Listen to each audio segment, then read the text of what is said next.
time and place. The winter that froze. The town's soul, the season of silence. The winter came down like a hammer. In the final weeks of December, the air itself felt like glass, brittle sharp, ready to shatter under the weight of a footstep. The town, a scattering of buildings huddled against the wind, seemed to shrink into itself as though trying to escape the cold. The streets, once full of the chatter of merchants and children's laughter, now lay empty, except for the wind that carried with it an odd low whistle too constant to be entirely natural. Snowdrifts gathered at the corners of houses like unwanted guests piling higher each day. Even the church bell, which had always rung faithfully at dawn and at dusk, now sounded muted as if its chime was smothered before it could rise above the rooftops. People kept to their homes, shutters nailed, shut, the scent of burning pine and oak heavy in the air. But for all the hearths blazing within an undeniable chill, lingered one that didn't, the setting beneath the frost. At the center of this winter lay a building that seemed older than the town itself.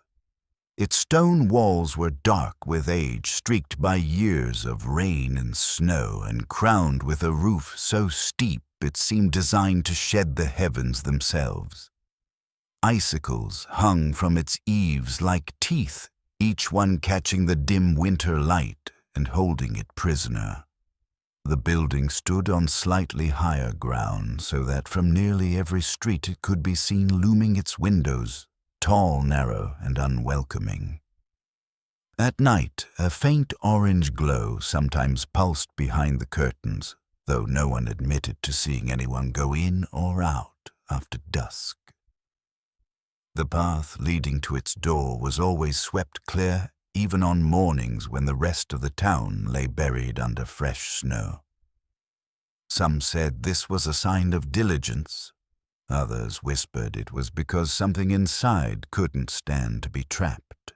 The truth no one dared guess aloud. A town wrapped in whispers. Life in winter should have been simple wood chopping, bread baking, the small comforts of community, but instead it was wrapped in whispers. Conversations in the market cut short when certain topics arose. The older women, who normally traded recipes and news as easily as they traded cloth, now spoke in low, tight voices, their eyes darting toward the looming stone structure at the hill's edge. Children were warned not to wander after dark, though no one explained exactly why. Men who worked in the fields came home earlier than they needed to, as if the dark brought with it more than just night. Those who had lived in the town longest recalled a similar winter many years ago when the same building had been at the heart of a different set of rumors. But memory, like snow, covers much, and not all wanted to dig. The first ominous signs. Then came the signs, the kind you notice only if you're looking for them or if they force themselves upon you. One morning, a line of strange, sharp footprints appeared in the snow outside the building, leading away from its door toward the frozen creek. They were too narrow for boots, too deep for bare feet.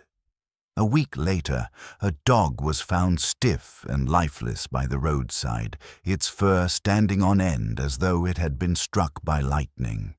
And then there were the sounds, faint at first like distant hammering, then louder, more rhythmic, as if someone deep within the building was carving the walls themselves. People told themselves it was just the shifting of old wood in the cold, but they closed their windows tighter all the same. The winter deepened, and so did the sense that something unseen was moving patient and deliberate beneath the snow and stone. Rumors and the town's unspoken fear whispers in the market. The market should have been a place of warmth even in the dead of winter, a place where the smell of baked bread cut through the cold, where laughter floated over the clink of coins. But that winter, even the market felt wrong. People spoke in half-sentences, eyes glancing sideways as if afraid the wind might be listening. A few vendors began to pack up earlier than usual, muttering about the snow, though there was no storm in sight. What truly unsettled them was not the weather, but the building on the hill and the odd activity around it. A farmer swore he had seen a shadow pass by its upstairs window in the middle of the night, tall, thin, and moving unnaturally slow. He tried to laugh it off, but when he told the story, his hands shook. By the time the stalls closed, the tale had already been told 3 different ways, each one darker than the last. Stories passed, like contraband. In the evenings, families huddled close to their fires, telling each other the kinds of stories that children weren't meant to hear. Some claimed that years ago, the building had been a place where wayward souls were corrected by those who called themselves God's servants, though no one could say exactly what that correction entailed. Others whispered of disappearances, visitors to the town who checked into the guest house down the street and never left their names quietly erased from the innkeeper's book. A retired postman, after a few too many drinks, told of delivering letters to the building that bore no address, only a symbol scrawled in black wax.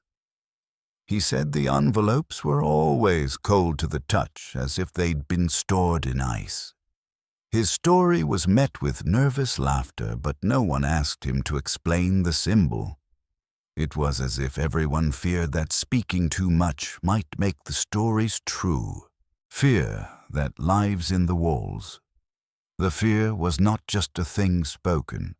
It became a presence, something you could feel.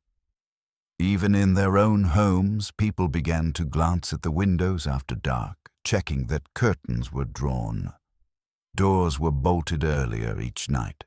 One family, living only 2 streets from the hill, moved their children's beds away from the walls, facing the looming building, as if distance from the stone structure might keep it from reaching them.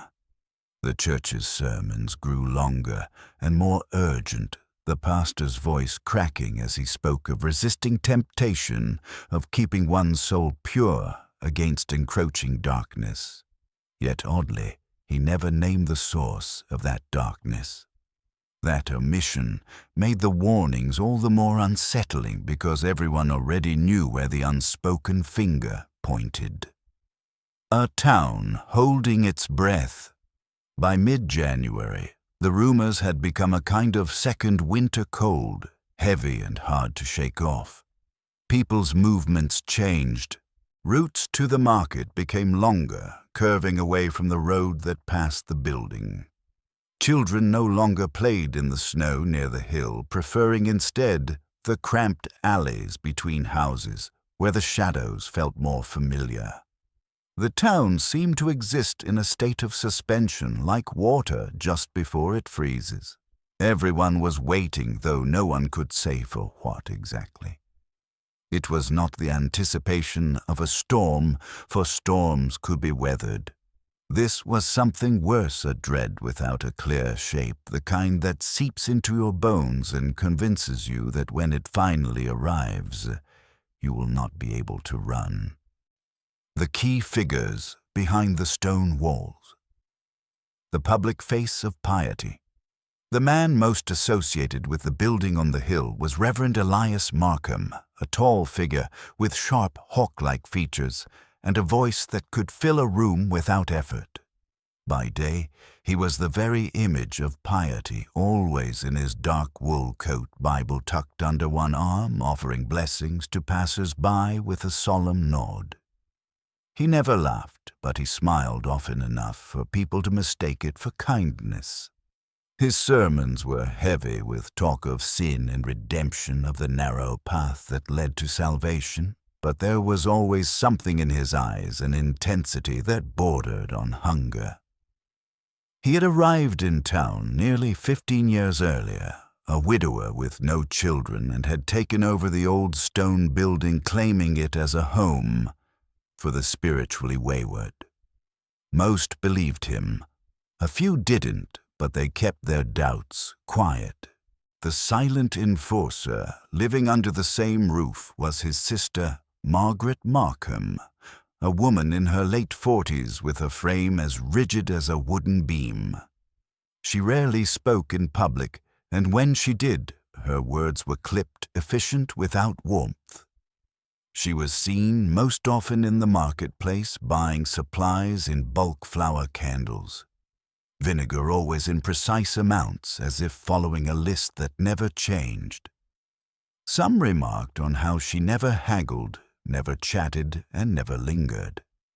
She had a way of watching people without looking at them directly, her gaze sliding over them like a blade over bone. Children said she smelled faintly of iron. If Reverend Markham was the voice of the building, Margaret was its silence, a constant watchful presence that seemed to follow you even after you turned away. The outsider who stayed.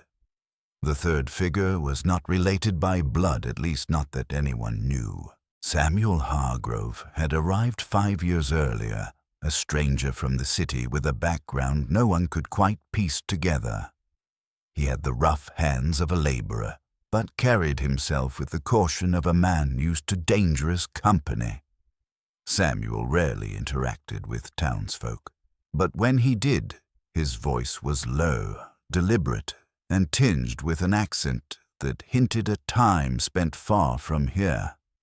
His main role seemed to be maintenance, mending fences, repairing the roof, tending to the massive furnace that kept the building's interior warm even in the fiercest cold. Yet more than one person noticed that his work often took him below ground into the building's cellar, from which he emerged hours later, with his sleeves rolled up and his face pale.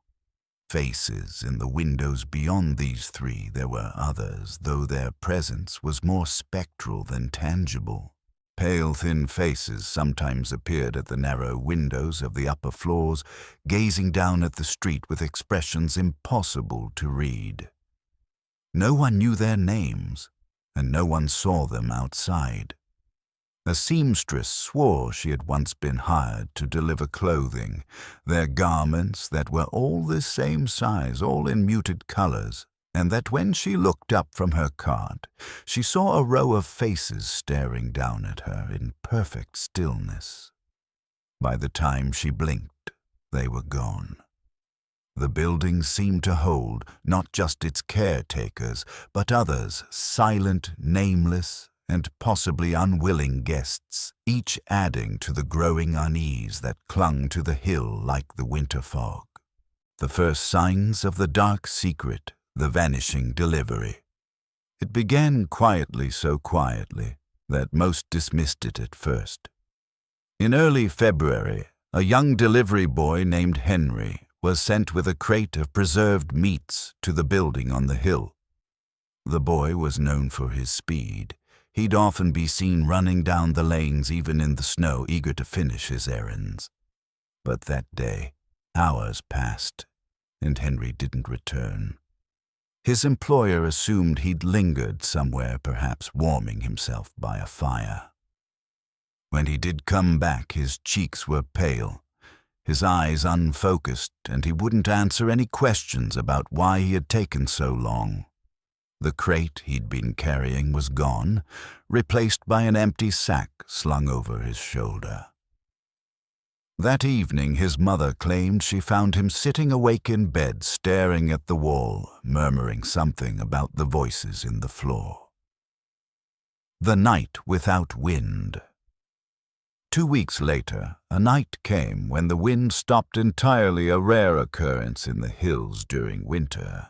The town should have been silent, but instead, a deep, rhythmic thumping carried through the stillness. It was faint at first, barely more than a vibration underfoot, but as the hours passed, it grew louder, steadier, like the beat of a massive heart buried beneath the earth. Some residents claimed it was coming from the direction of the building. Others insisted it came from everywhere at once. Dogs refused to go outside, curling into tight balls by their owners' feet. The sound stopped just before dawn as abruptly as it had begun. No one spoke of it openly the next day, yet every conversation carried a new tension, as if each person feared that acknowledging it might bring it back. The unclaimed items. By March, the snow had begun to recede, revealing what had been hidden beneath for months.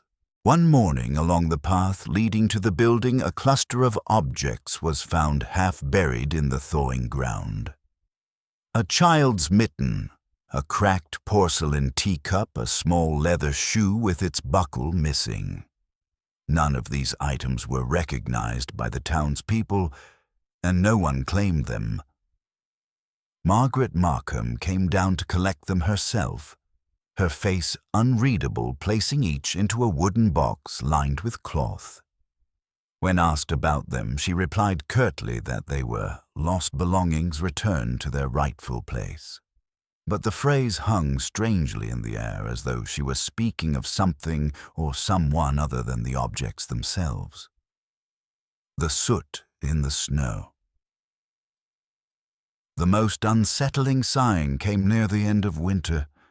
A light snow had fallen overnight, covering the town in a soft, clean blanket. But by morning, a black streak had appeared in the snow outside the building, stretching from its back door to the far edge of the hill. At first glance it looked like ash, but when touched, it left a greasy residue that clung stubbornly to the skin. Samuel Hargrove was seen scrubbing the streak with hot water, his movements urgent, though he did not look up when passers-by approached. By midday the snow was pristine again, but the smell lingered, a burnt metallic odor that seemed to follow those who had passed too close. For days afterward, townsfolk reported waking in the night with the phantom scent still in their nostrils. The first shock. Avery Barrow walks into a room that remembers him.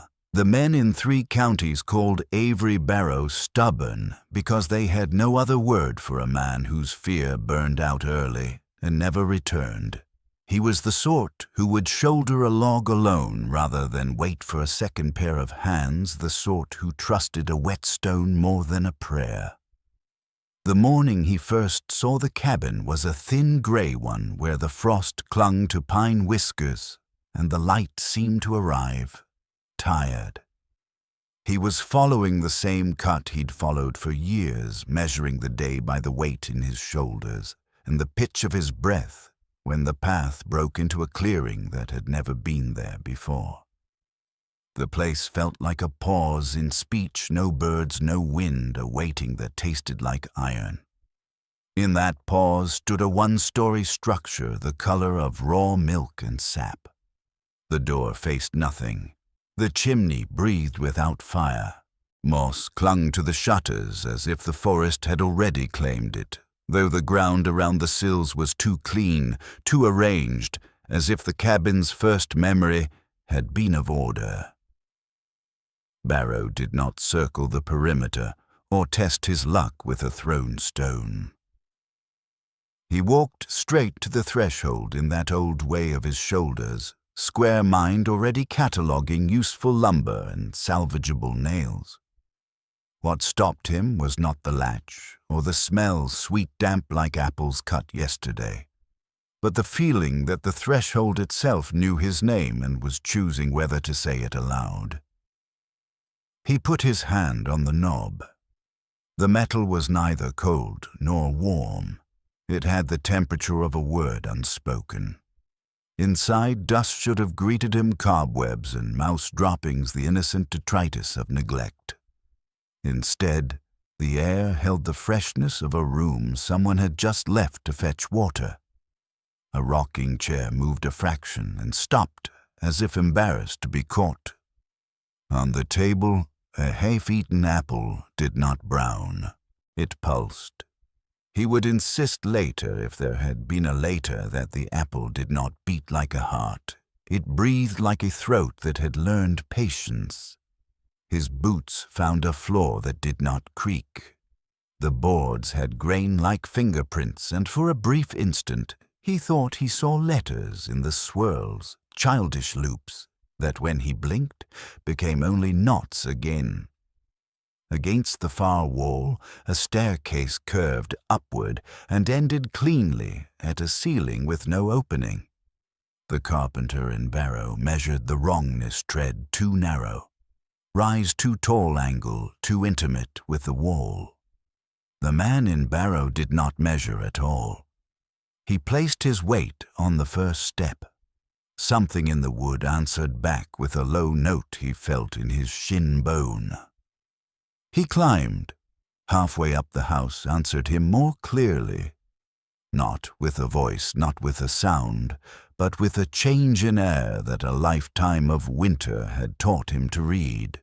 It was the press of a door closing in a distant room, the hush that follows an infant's first held breath.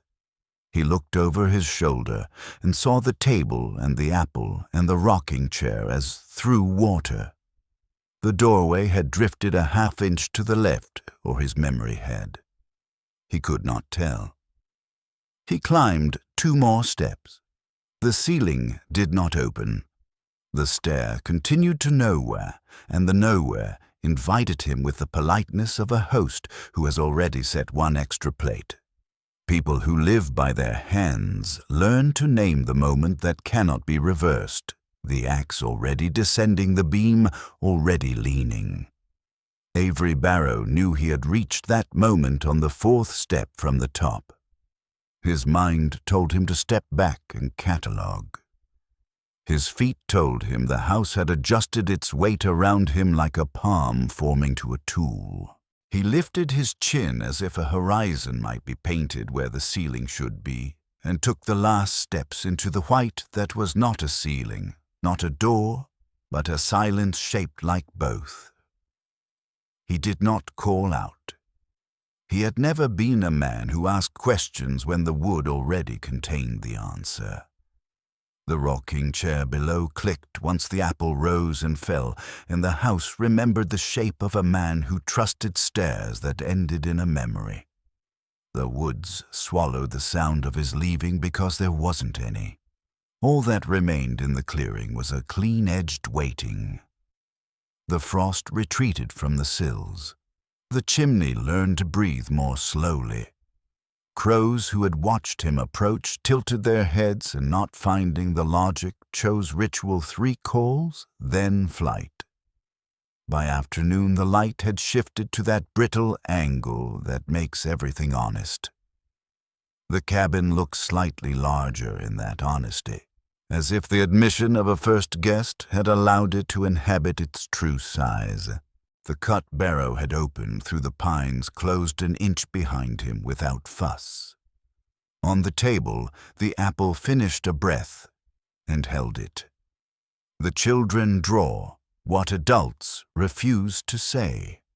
2 days later, the first drawing arrived in a schoolhouse 15 miles away, where the rules were slate clean at bell chalk returned. Tip-up voices kept 2 fingers high. The teacher who liked to straighten maps others never used found 7 houses lined across 7 slates before she could say copy the date. Each house had the same skewed window, the same pitch to the roof, the same chimney that bent left as if listening. In each window a man stood. The faces were never the same from child to child, some blockish, some oval, some with eyes that were only dark coins, but the mouth never varied. Open, filled with inked roots that spread like handwriting down the chin and into the collar. When she asked gently, the way teachers do when they suspect a child has learned a new meanness from an older sibling, who is that, the class answered together with a name that belonged to old Fire Hargrave. There had been a place that took that name once, a building with a charity's posture and an accounting book's heart. It had burned. People with time had told the story like a morale, and people with work had let it rot at the edge of their maps. The children in 3 towns who did not know the story spoke the word as if they had learned it while sleeping. They drew the same house in different hands. The pencil lines thickened where the walls should have been thin. The door, when drawn at all, did not face the street. It faced the page edge, as if the house refused to be entered by eyes alone. Parents who were shown the pictures at kitchen tables practiced one of the oldest adult arts, gentle dismissal. "You've all found the same game," they smiled and pressed the chalks back into little yellow boxes. That night, many of them dreamed of a room that had remembered to breathe only when someone stood on the stairs. By the 3rd day, the drawings grew less careful and more accurate. Children have a way of improving an image by removing what does not belong to its truth. Windows narrowed. Chimney angles stabilized toward a posture watchers would later recognize as hunger.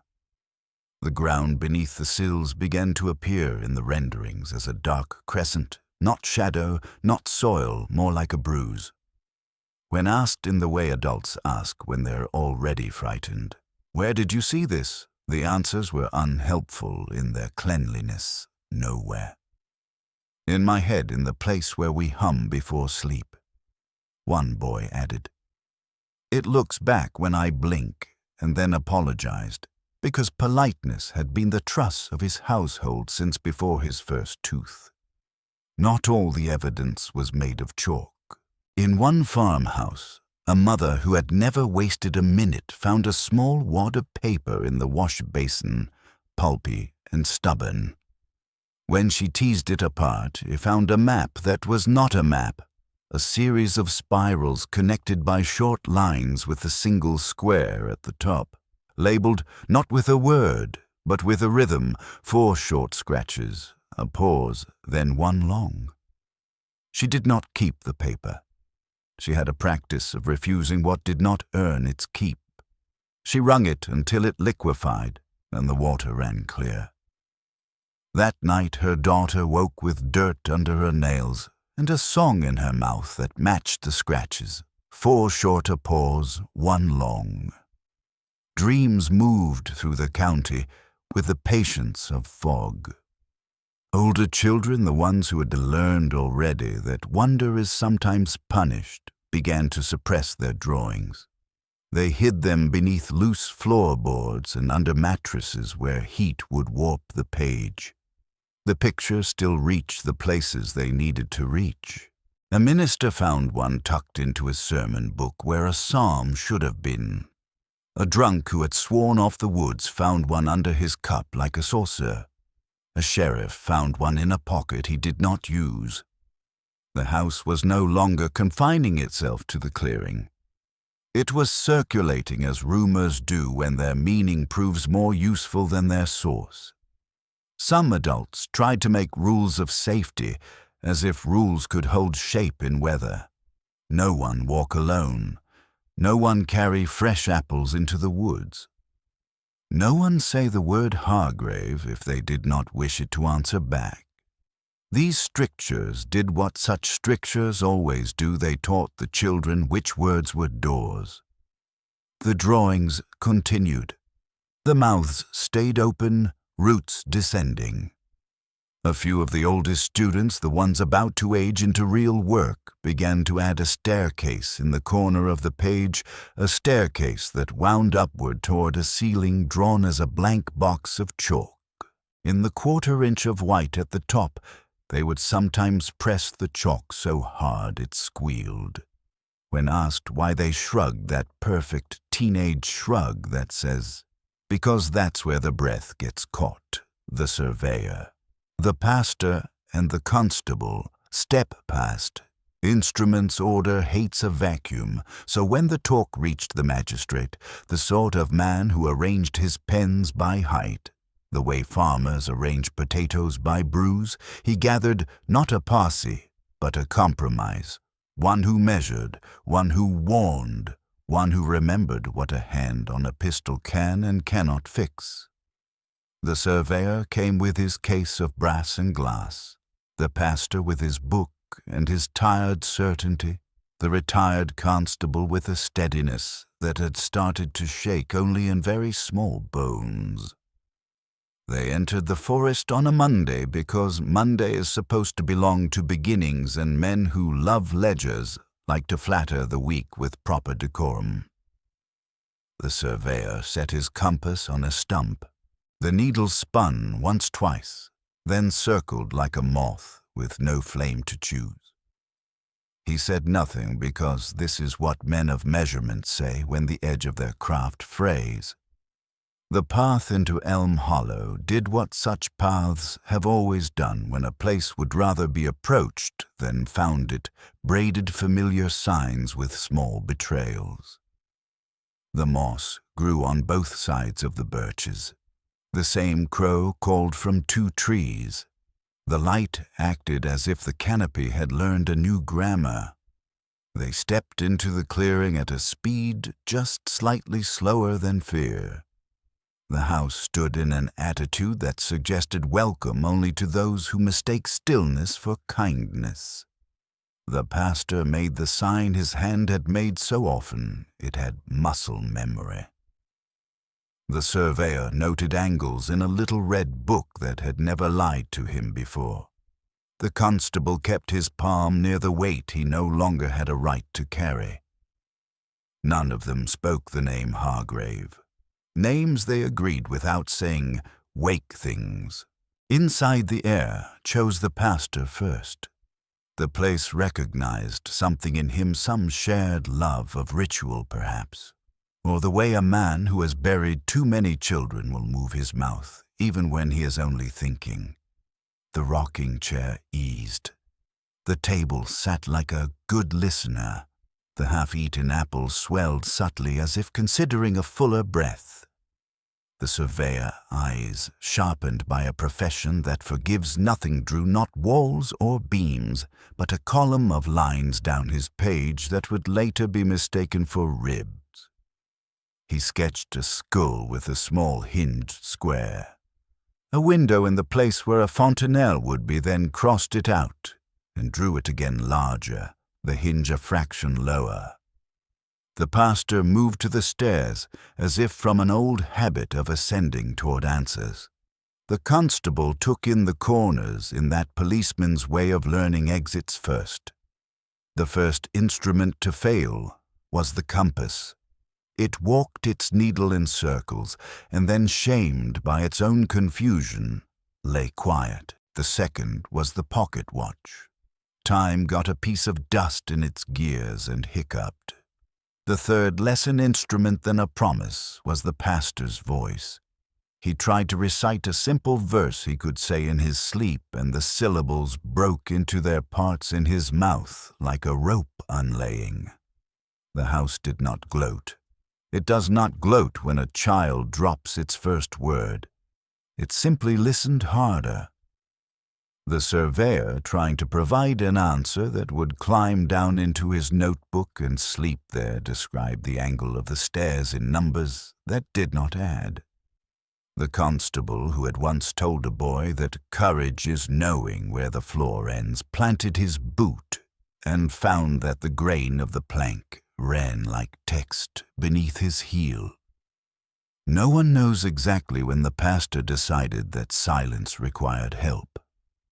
Maybe it happened when he saw something move beneath the surface of the apple the way a throat moves beneath skin. Maybe it happened when he reached the 4th step from the top and felt his tongue list in his mouth like a boat at slack tide. He bit the inside of his cheek and tasted sap instead of blood. He took a pine needle from his pocket. Everyone who lived near the woods kept such small tools without naming them tools, and threaded it through the very edge of his tongue. A stitch is a confession I cannot hold this together without help. He made 3 such stitches, neat and cruel, then 5 more not cruel, not neat, only necessary. He did not cry out because the house had already taken enough sound from them. He climbed down and out. The other two men followed the old instinct that says, when a friend makes a wound, you cannot see you walk him back to the wagon without asking questions. They carried him not like a hurt man, but like a full bucket, carefully upright, guarding the surface of a silence that looked as if it would spill if jostled. On the way, the surveyor dropped his red book and did not notice. It was nailed to a tree months later by a hand that had learned a blacksmith's patience from a place that was not a forge. The constable lost his watch in the loam. It would not be found. Time offended took it personally. Back in town, women made that tight quiet. That means they would have done better, and men found urgent reasons to sharpen things. The pastor barefoot, because shoes hold too much path inside them, lay with his head turned to the side so the sap could drain from his stitches. When he slept, his lips moved, and the sap beaded.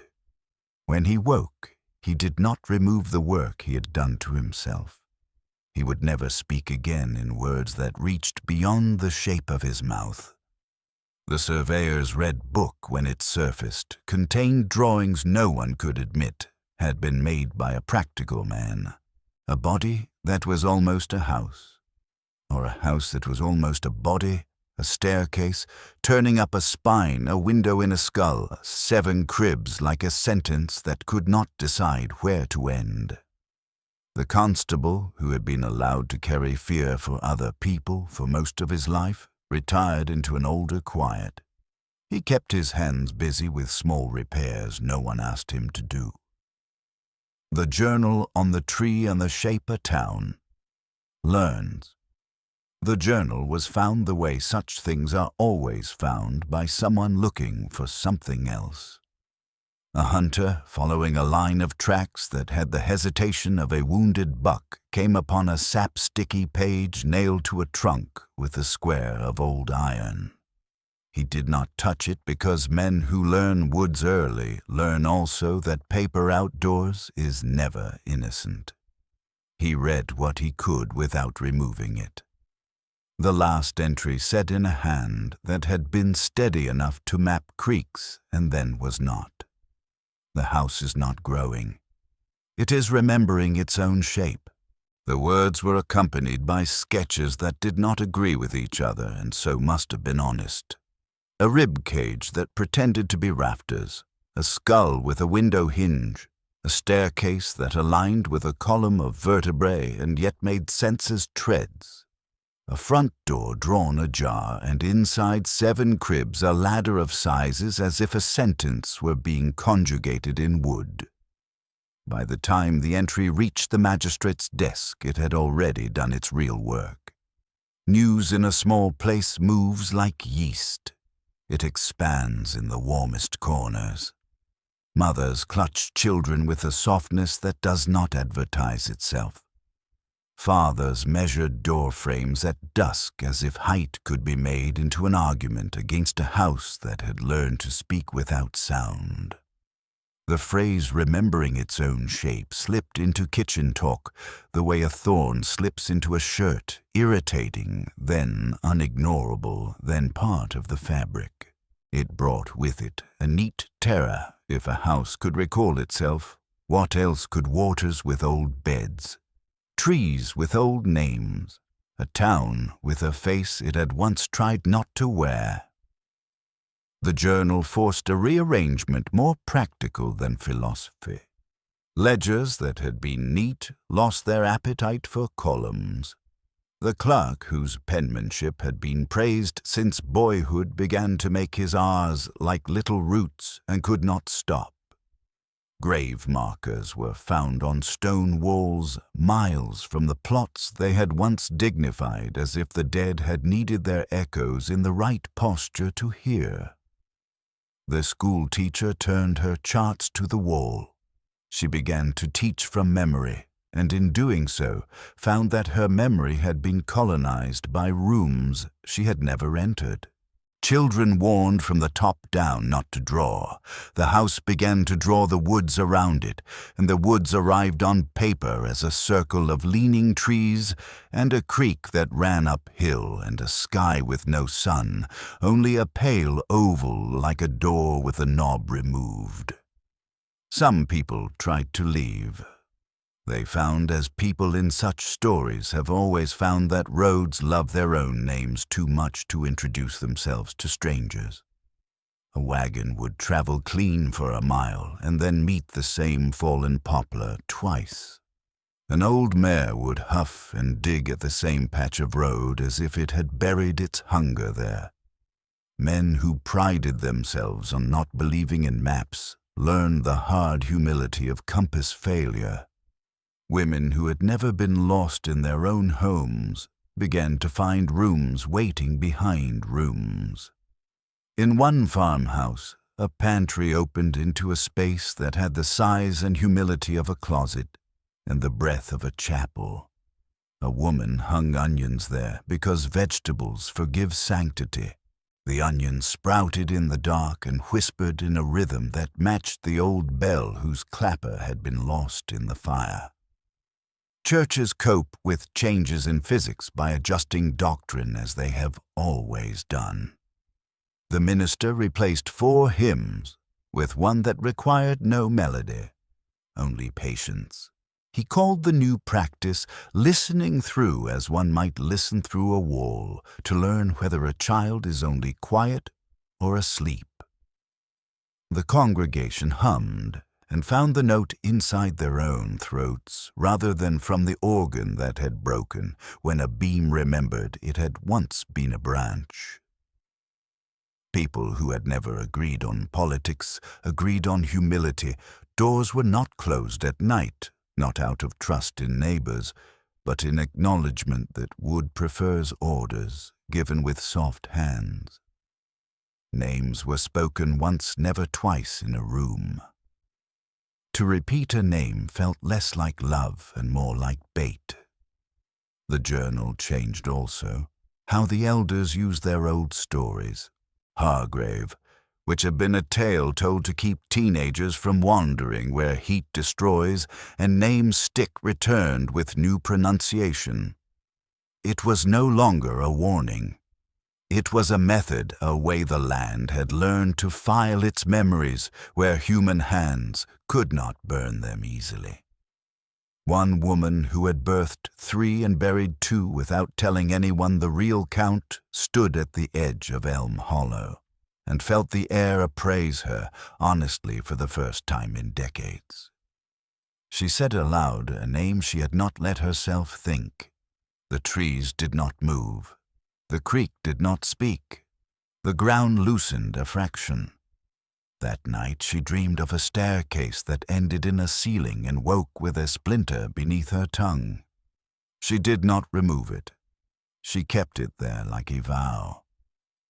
In the month that followed, no one planned a second expedition because planning presumes a future, and futures had begun to feel like rooms in other people's houses.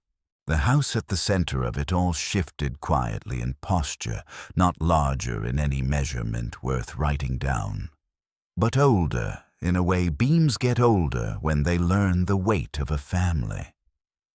Travelers who reached the edge claimed a distortion that could be made into metaphor or map compasses spun. Lanterns remembered to burn after their oil surrendered. A door faced no direction at all, and therefore everyone. The town, watching itself from the inside, learned a new habit of speech. They did not say the cabin was haunted, cursed, or alive.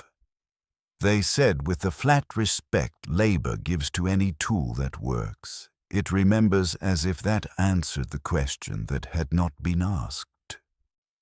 The forgotten witnesses. The cobbler's tale.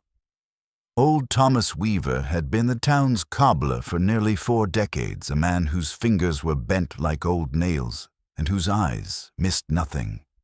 For years he had kept mostly to himself, tending to boots and belts in his cramped shop on Ash Lane.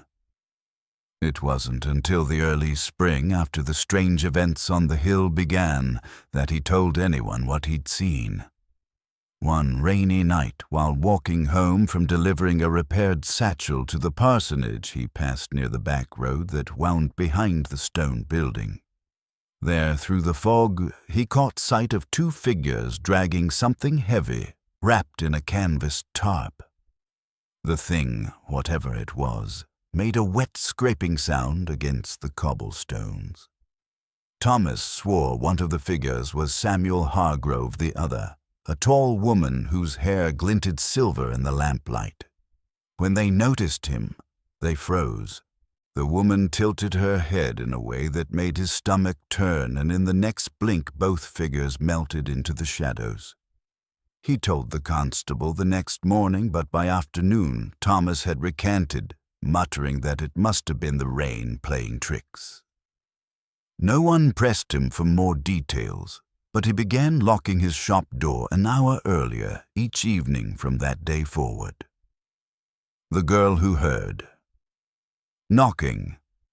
Eliza Carrington was no more than 15 when she began speaking about the knocking. She lived with her aunt in a modest house down the slope from the building, and her bedroom window faced directly toward its east wing. At first she claimed she would hear soft tapping sounds against the glass. At night 3 knocks, always. 3 though. When she opened her curtains, nothing was there but the outline of the building against the moon. The knocking grew louder over the weeks, until it became a pounding that rattled her bed frame. One night she dared to keep the curtains open. What she saw made her scream until her aunt came running, a pale, eyeless face pressed against the glass, from the outside mouth moving as if whispering. Yet their home was on the 2nd floor far above the ground. Her aunt dismissed it as nightmare hysteria, but Eliza's hair began to fall out in clumps soon after, and she refused to sleep in that room again. Years later, when she had left town entirely, the story lingered like a splinter in the town's memory. The drunkard's confession. There was a man named Albie Denton, known mostly for the sour smell of liquor that clung to him and the slurred poetry he sometimes spouted in the tavern. Most took his ramblings as harmless nonsense. But one late evening, after more drinks than anyone could count, he told a story that silenced the entire room. He claimed that in the winter of the year before, he had been paid to cart a load of firewood to the building on the hill. It was late, and the snow had muffled the sound of his horse's hooves. As he approached, he saw the main doors open, not to receive his delivery, but to let out a group of people all barefoot, wearing thin linen gowns despite the freezing air. They were led in a single file by Margaret Markham, their heads bowed, their arms bound with twine. He swore their skin was so pale it seemed to glow. When he called out, the group halted, and Margaret turned to look at him with a stare so cold it made his bones ache. She said nothing, but one of the barefoot figures began to hum a slow, tuneless sound that still made him wake sweating. Albie said he turned his cart around and left the wood in the road, riding hard until the lights of the town came into view. When asked the next day, he denied the whole thing. Just a story, he said, a drunk's fancy, but his hands shook for weeks. The ledger in the attic. The final forgotten witness wasn't a person so much as an object. During renovations on an old boarding house in the center of town, a carpenter discovered a small dust-caked ledger tucked between the beams in the attic. Its pages, though water-stained, contained lists of names, some familiar to the town, others entirely unknown. Beside each name was a date and a crude mark, either a cross or a circle.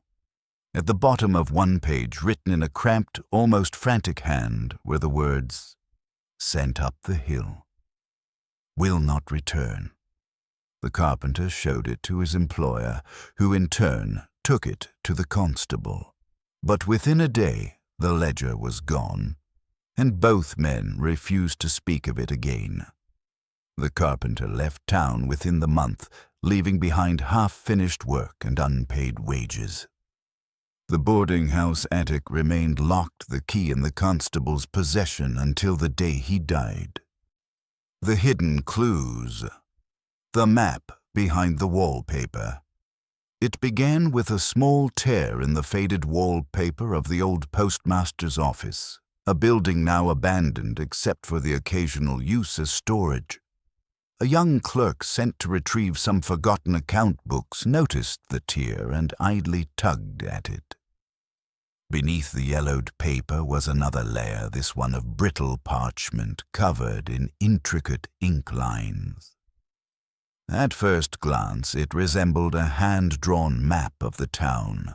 Though this scale was strange, certain streets stretching unnaturally while others vanished altogether. Most unsettling were the dozens of tiny red X's scattered not on roads or landmarks, but over private homes and fields. A single bold circle sat on the hill where the stone building stood, connected to each X by faint lines that almost resembled veins. The clerk took the parchment to his superior, who examined it with a growing frown. Before either could speak of it publicly, the postmaster himself, long retired, appeared at the office, demanding the map be returned to him. The young clerk later swore that when the old man touched the parchment, the ink lines seemed to pulse faintly, as though alive. The next morning, the tear in the wallpaper was gone, the wall repaired with fresh paste, and the clerk was reassigned to a distant district. The photograph, with the wrong faces photographs, were rare in the town during those years, costly to produce and treasured as family heirlooms. That's why the discovery of a sepia photograph in the bottom drawer of the schoolhouse desk was so peculiar. It depicted the stone building on the hill, its front steps lined with children in their Sunday best, flanked by Margaret Markham and Samuel Hargrove. The oddity lay in the children's faces, not in their expressions, but in the fact that several appeared twice. A girl with a distinct birthmark on her cheek stood in the front row, but her same face could be seen again in the back row, slightly older, wearing a different dress. In total, 4 faces repeated each instance with subtle differences, as if taken years apart, but merged into one image. The teacher who found the photograph brought it to the church elders, but they dismissed it as a photographic error. That night, the photograph vanished from the desk drawer, replaced with a blank sheet of paper on which someone had written, "Do not keep what remembers." The bones in the orchard. The orchard behind the bakery had been fallow for years, the soil too poor for fruit to grow. When a new owner bought the property and began turning the earth for planting, his spade struck something solid. At first he thought it was an old root, but the pale curve that emerged was unmistakable, a human femur stained dark in places where the marrow had seeped into the soil. Soon, more bones followed, some small enough to belong to children, others with teeth marks not made by any farm animal. The townsfolk who came to see whispered that the bones were too clean for their age, as if they had been buried only recently. The new owner, pale and trembling, carted them to the constable, who locked them in the evidence cupboard. 2 days later, the cupboard was empty, and the constable insisted that no such bones had ever been brought to him. By the following week, the orchard was fenced off, and the new owner had left town, abandoning the property entirely. The journal under the floorboards. It was Elias Carr, the carpenter's apprentice, who found the journal while repairing warped floorboards in the old library. The leather-bound book was brittle, its pages filled with tight, meticulous handwriting. Most entries were mundane lists of supplies, weather notes until halfway through when the handwriting changed. The lines became erratic, the ink blotted as if written in haste. These entries spoke of deliveries to the hill, of nights when the air itself turned to glass, of screams that entered the bones rather than the ears. One passage described a ritual in which names were spoken aloud and then erased from paper, the erasure marking the final severance of the soul from the body. The last entry read simply, "They no longer walk as we do, but they still walk." Elias intended to take the journal to the magistrate, but when he returned to the library the next morning, the floorboards had been replaced, and the space beneath was packed with fresh plaster. The librarian claimed no knowledge of the journal, and Elias was dismissed from his apprenticeship within the month. Community schisms, the factions, take shape. They did not choose sides the way towns choose baseball teams or ballot tickets. Sides form the way frost forms, a quiet pattern inevitable once the air crosses a certain threshold. After the hidden clues surfaced the vein map behind the wallpaper, the doubled faces in the school photograph. The bones tilled from the orchard, the journal under the library floor, people stopped arguing about if, and began arguing about how. The first group called themselves Nothing. Outsiders later labeled them the Keepers. They were the ones who accepted the Hollow's appetite as infrastructure rules of grammar that must be obeyed to keep the world legible. They did not worship the Memory House or the Daughters or Abigail Rue. They treated them as weather systems, dangerous, navigable, occasionally merciful. The Keepers sealed shutters before dusk, spoke in careful subjunctives, left milk and hair at thresholds. Their creed was a simple equation: compliance equals continuity. When asked if such submission wasn't surrender, they answered, "You cannot negotiate with the alphabet. You only learn to spell."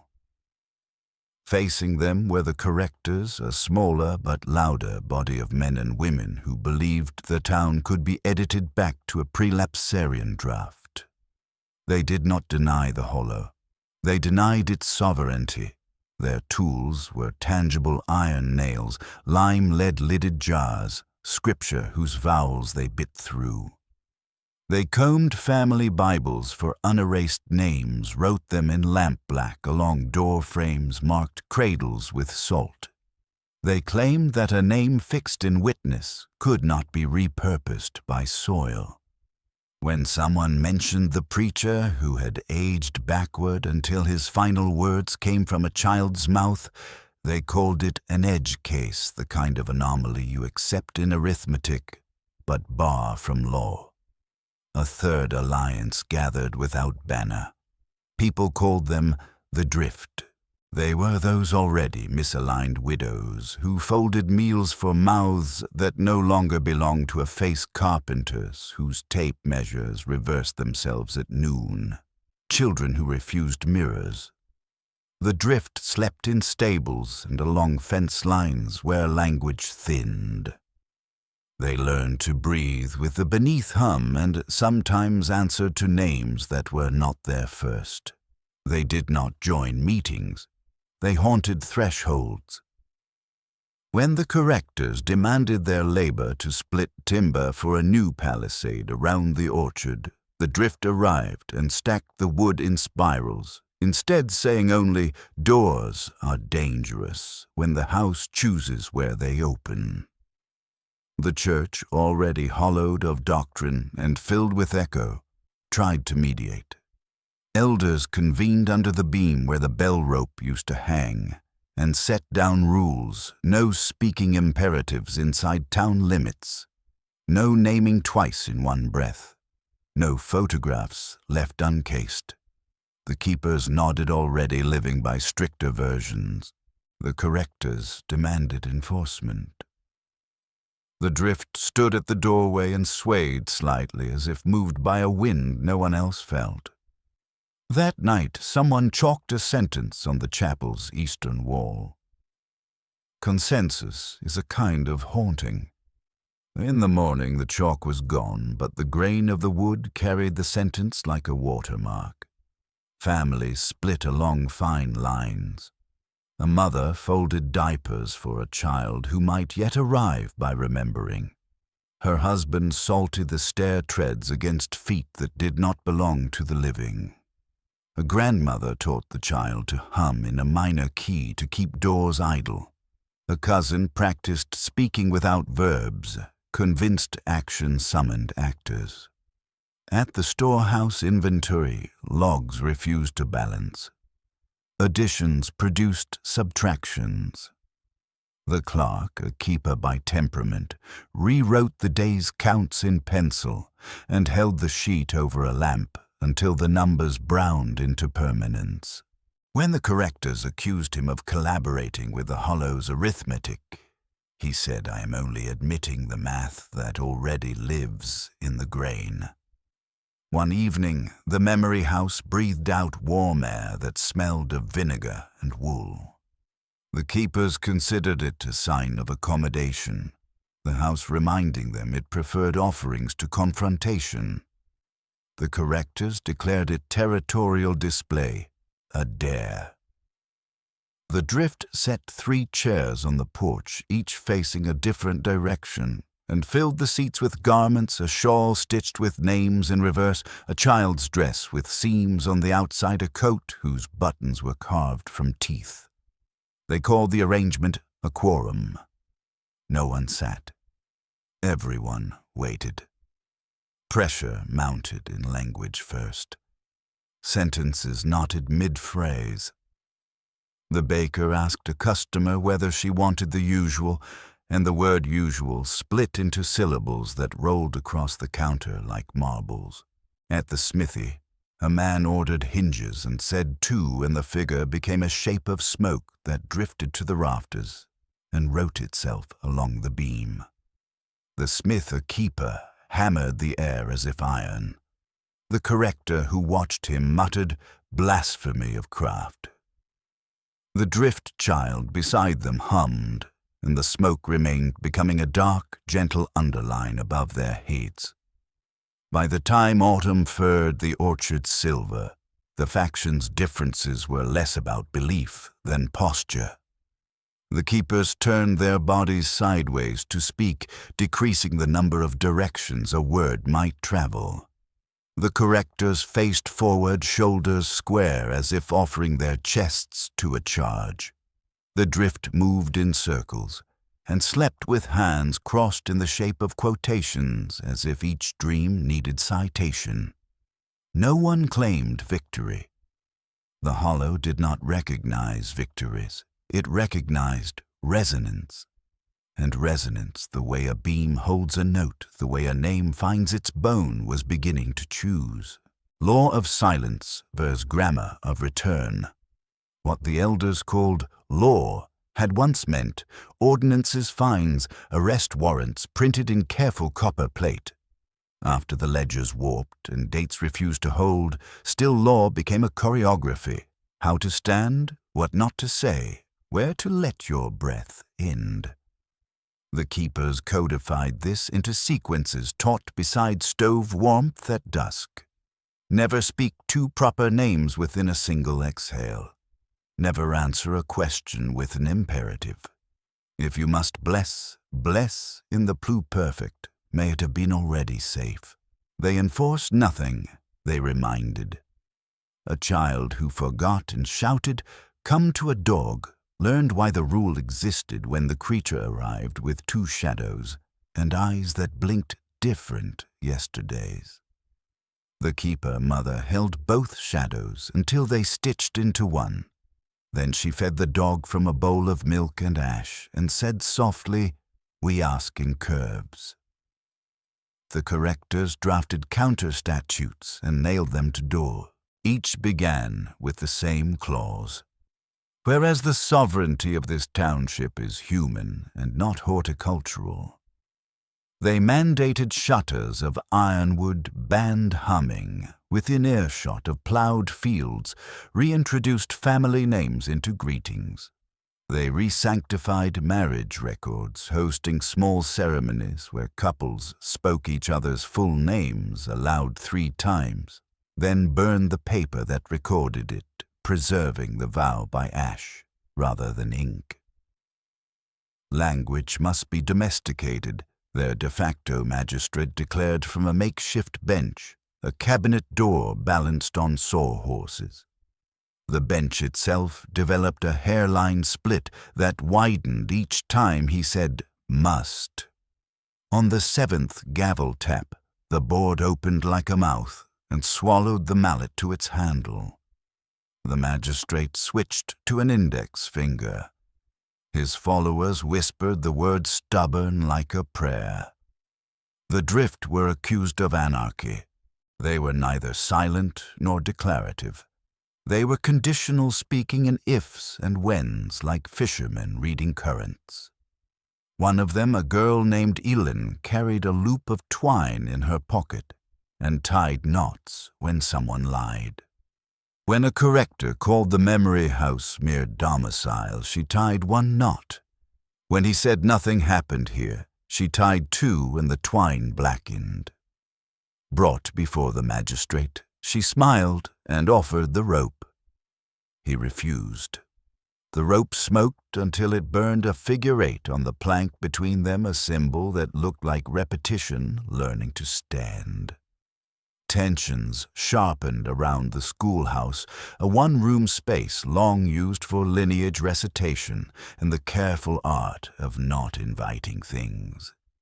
The new teacher, a keeper, banned phonics drills and taught cadence instead.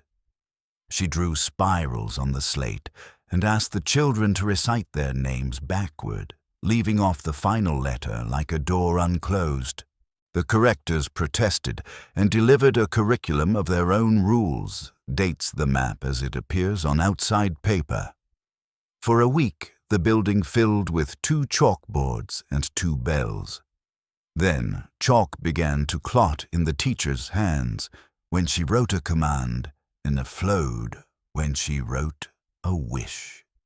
The 2nd bell rang out of time and made eggs curdle in the pail beside the stove. If learning is a pact with tomorrow, the hollow bargain directly it taught whichever grammar would prevent rupture that day.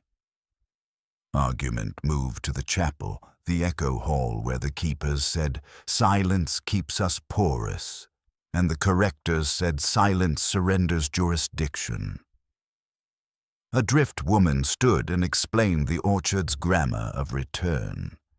She did not use metaphors. She spoke about breath patterns and the way names curl toward certain bones. "The land declines our pronouns," she said. "It does not want mine and yours. It wants again." The correctors scoffed until the pew under them shifted half an inch toward the aisle, politely repositioning them closer to the door. A keeper child laughed. The woman bowed to the room as if apologizing for clarity. The room sighed, the sort of sound planks make when they remember they are trees. Enforcement became the next theater. The correctors established watches, men with lanterns, whose flames they trimmed low to starve the listening. They patrolled the orchard's fringe and the lanes near the memory house, collecting breaches, hummed refrains, doubled shadowed, a child's chalk spiral on a stoop. They issued citations in black thread tied around wrists. The keepers could have refused. Instead, they untied the thread at dawn, boiled it with rosemary, and used the water to wash their thresholds. They called it conversion. The drift braided the threads into ropes and hung them from willow branches, where they clicked in the wind like loose teeth, warning enough for anyone who could hear. It was inevitable that someone would try a prosecution. The defendant was a miller's wife who had sewn her infant's name into a blanket in a script the orchard preferred. The child had arrived by recall, a fact everyone agreed to ignore. A corrector claimed the embroidery constituted unlawful invitation. The elders assembled. A keeper advocate argued that naming is a kind of breathing and cannot be trespass in a house built of breath. The magistrate banged his finger against the salvaged bench. The planks split, widened near his knuckle. The miller's wife stood finally and spoke. "I will unpick the name," she said, "if you can unteach the wind." The room waited for punishment. Instead, every needle in every lap in the chapel, darning, quilting, mending, faced west. The bench released the magistrate's mallet from its wood and set it gently beside his hand. The case recorded itself as settled in the parish log by writing on a page that had not been turned. What divided the town was not courage or fear, but the definition of harm. The correctors believed harm lay in letting the hollow author people. The keepers believed harm lay in resisting the only grammar that still held. The drift believed harm was an old word with a broken handle. They preferred to ask where a thing tended when left alone. In a place where sentences could unhouse birds and vows could plant trees, no verdict could satisfy anyone but the land. And the land had already ruled, return is not optional. It is the state's only remaining verb. The night of the broken ledgers. It began as most reversals did, with housekeeping. The archive room above the magistrate's office had long served as the town's paper memory birth lists, property lines, debt tallies, the single unburned copy of the old charter that defined neighbor as someone whose voice you could hear from your porch. The corrector clerk, diligent and awake to midnight, decided to reorganize the ledgers, to purge anomalies, the entries that braided dream with deed. He carried stacks down the staircase, muttering a litany of dates to keep the words obedient. At the fifth step, his breath fogged. At the sixth, the page corners curled inward. He set the books on the council table and pried the covers open. The ink had softened. In every ledger, the lines of handwriting rose up like damp stitches and unthreaded themselves from the paper. By dawn, people stood in the street holding loose sentences. Birth years slid from columns and pooled under boots. Debts dissolved into their nouns, flour, iron, calico, no numbers attached. Land descriptions peeled from pages and curved toward the window light like leaves. The keepers gathered the free text delicately and laid it on cloths near the stove to dry as if rescuing kittens. The correctors shouted that words must remain where they are put. Pin them, the magistrate ordered, and men brought needles. The first sentence they pierced bled sap that smelled of bruised fruit. The second sentence spat fine ash. On the third, the needle refused to pass through paper. It hovered and sang not a tune, a pressure, until the man holding it set it down and covered his ears. Someone said the memory house would know what to do. A keeper delegation carried a basket of names and deeds up the hill. On the porch, they arranged the pages like an alphabet at rest and knocked, without knocking, 3 breaths, then a pause, then 2. The door did not open. A pane fogged and cleared. The pages shivered. Letters slid between documents. An L from Lydda became a L that married the miller's name to his land more firmly than any seal. A thorn rune no one admitted to knowing curved itself through a boundary that had split 2 brothers. A woman gasped as a phrase that had once described her miscarriage issue not viable rewrote itself into a sentence about a child who'd be named now and always in the language of the orchard. "It's stealing authority," a corrector whispered. An old keeper replied, "It's removing the splinter." The drift arrived uncalled, trailing small scraps that had attached themselves to their hems. Grocery tallies, hymn fragments, a weather note about a Sunday when rain fell upward. They set these on the porch rail, then began to hum, low, almost inaudible, just enough to keep the paper from tearing when the wind rose. A child held a ledger title page and asked why the word register looked like a door. "Because it keeps her mother answered," and the child nodded as if told a city's name. Back in town, the clerk who had begun the cleansing found that every book he had left upstairs had replaced itself with a blank twin. He tried to write a fresh index. The quills scratched without leaving marks until he exhaled. On the breath, the word index appeared backward. He wiped the page, then tried again without breathing at all. The pen produced a perfect, legible lie, a table of contents enumerating entries that reassured him. He smiled for the first time that day and carried the book to the magistrate. Halfway down the staircase, he stumbled on a step he had known for years, a rise that once matched his foot. The stair had become a fraction taller. He fell, the false index flew, and the air took the lie apart before it hit the floor. Letters hung like dust and spelled nothing until the wind moved them through the open window toward the hill. As afternoon lowered itself over roofs like a hand, the keepers returned from the memory house carrying the basket, the way midwives carry a breath they must not disrupt. The papers inside had cooled. Entries now bore punctuation, absent before ellipses, where lives had not ended commas, where unions had only paused, em-dashes where names needed space to take root. A corrector reached for the basket and recoiled as if from heat.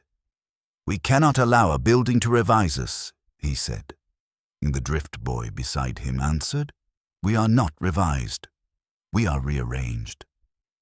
That night they tried to rebind the ledgers.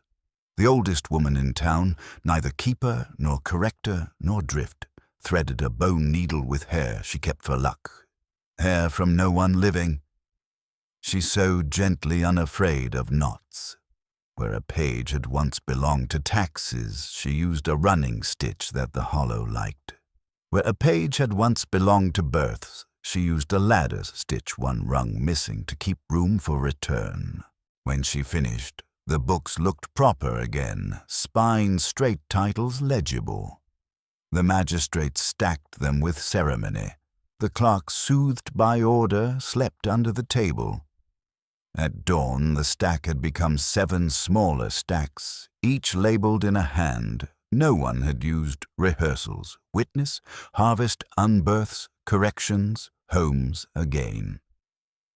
The correctors tried to combine them and found that the piles slid apart as if magnetized. "We'll catalogue separately." The magistrate sighed. The keepers nodded. They had known this was coming. The drift reached for the stack labeled homes and passed the top volume person to person until it reached the woman whose house had shrunk the day Abigail edited her out. She set the book on her lap. It opened to a page where her name used to be. The space was blank, not from erasure, but from waiting. She pressed her palm to the paper. A faint heat rose. Somewhere on the hill, a window breathed in. The page wrote slowly, "She belongs where the door chooses to face." No one cheered. It was not a victory. It was a suturing. By full dark, the town accepted what the ledgers had taught. Paperwork could no longer confine the living or the remembered. It could only witness the curve. The magistrate declared a moratorium on prosecutions that relied on ink. The correctors called it capitulation. The keepers called it relief. The drift called it Tuesday. The memory house, which had not once opened its door, clicked somewhere deep in its timber, the way a mother's tongue clicks when a child finally swallows. Exile and the cost of leaving. Leaving had always been possible in the geographic sense. Roads bent away before the border, but a determined person could walk the ditch where cartwheels had not passed, and with enough silence reach the county line where maps regained their confidence. What the factions learned slowly and then all at once was that exile from the hollow was more expensive than staying. The first to try in earnest were correctors who believed that distance would dilute grammar. They packed iron goods, clean ledgers, and a child too young to remember. They avoided the orchard, crossed the old creek where fish swam backward on even weeks, and stepped into the pines that smelled of snow even in July. By dusk they were hungry but careful. They ate without speaking, using hand signs the magistrate had issued for wilderness law. At midnight the baby woke to feed and latched to a breast that gave not milk but a thin sweetness like cider and ash.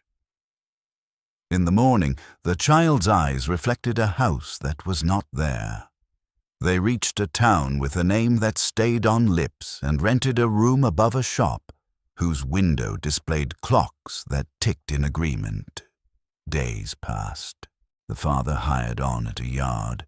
The mother volunteered at a church with hymnals that ended their lines. They hid their careful vows, dropped the subjunctive down a well, and smiled when asked where they were from. North, they said. The baby did not thrive or fail. She listened. Her first word was again. No one had taught it. The priest blessed her. The blessing grew mold. The landlady found hair braided into the room's baseboards and burned it. Her fingers smelled of applesauce until frost. The couple tried to bury their daughters after birth under a municipal maple. The soil accepted and returned it in the night, wrapped in newspaper, the date correct, the headline slightly wrong. By the first winter, the child had learned the correct town's corners and refused them. She crawled in spirals and slept with her hand on the floor as if listening to pipes. She called to chairs. Chairs moved. Exile infected the couple with a new category of silence, the silence of being unremembered by the place that birthed your grammar. Their letters home arrived blank. Their money turned into exact change for objects they already owned. When the mother said, "We made the right choice," the light bulb above the table flickered and stayed dim as if conserving wattage for a correction that would not come. One night, the father dreamed of a door that faced no direction and woke with sap on his tongue. He rose, opened the room's only window, and listened for a bell that had never been installed in that town. It rang inside his ribs. In the morning, he bought wood, and without plan, built a small crib that would not accept nails. He wrapped the corners with bandage cloth and tied knots he had not learned. The landlady evicted them within the hour. The keepers rarely attempted exile. They had already chosen their posture. But a keeper widow exhausted by other people's verbs packed a satchel of objects that no longer belonged, a name tag from a coat, a spoon that tasted of smoke, a photograph that filled with breath when warmed by palms. She walked at dawn, stepping lightly where the road insisted on being straight. Past the fence line, she felt the shift, the world resuming its expectation that doors swing one way, that windows reflect primarily what is in front of them. She wept with relief and slept under a sky that did not hum. She woke to find small piles of salt beside her shoes, as if someone had kept vigil and had cried without water. In the town she entered, people said good morning with confidence and meant it. She lived there for 14 days and mended 3 garments in a way that would last. On the 15th, she looked into a mirror and saw another woman use her face to say the word kin. Not a hallucination, a correction. The widow left that same hour and walked home without choosing to. The drift did not leave. They were already in transit, even at rest, but exile came for them sideways. A boy woke in a barn across the county, having never been there. A girl found herself in a stable, in a town whose name used consonants the hollow refused. They were well treated by people who value the lost. The boy learned to say plays like a lock clicks. The girl learned to stand in straight lines. Both smiled and learned the town's old songs. When they slept, their breath wrote spirals in the frost on the glass. In the morning, the innkeeper wiped the frost with her apron and whispered, "We've had enough of that." By the 3rd day, both children were mute.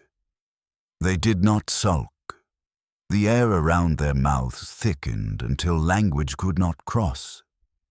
The innkeeper tried to unbutton their silence the way one unbuttons grief with broth and warmth and framed photos of better winters. On the 7th morning, the children were gone.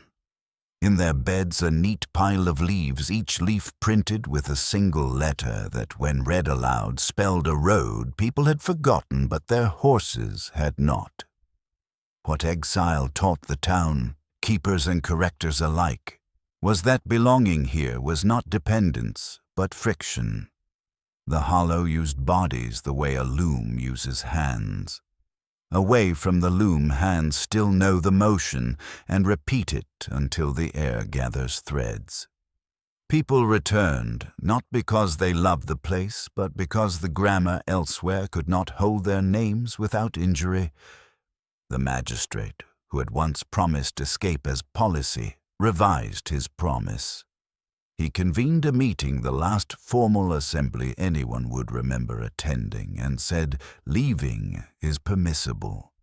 Leaving behind is not." The sentence pleased no one. The plank beneath him did not split. Afterward, families made kits for those who tried a small jar of orchard breath sealed with wax. A length of thread, knotted for each repetition, survived a mirror whose surface had been scraped until it reflected only the room behind the viewer. Some left with these. Most returned carrying only the mirror's frame, its glass replaced by a square of linen stitched with the word "witness" in a hand they could not name. The last exile was not a person, but a season. Winter announced itself and chose not to arrive. Snow fell as memory instead, soft, persistent, describing the edges of everything that had ever been set down with love. The town moved through the precipitation of its own past, like swimmers practicing breath. The correctors tried to shovel and found their spades lifting sentences. The keepers opened doors and let the drift settle on their floors. The drift lay on their backs and let the flakes melt on tongues tasting adjectives for weather that never caught on.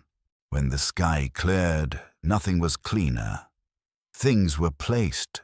The road to a way remained. No one pretended otherwise, but most found that when they stood at its start, the path curved inward as if the first step of every departure was a rehearsal for return. The flashpoint, the bell that rang, the sentence. Open. It did not begin with thunder or fire or a scream worthy of being remembered by rafters.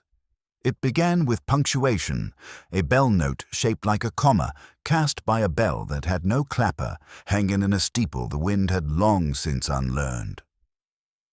The tone arrived at noon and bent the shadow of the chapel half a palm width to the left, as if the building had reconsidered the angle of its prayer.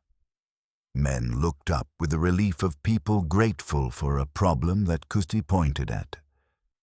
Women stood still in doorways because doorways know how to hear first. Children stopped the games they played with chalk and spirals and listened with their knees.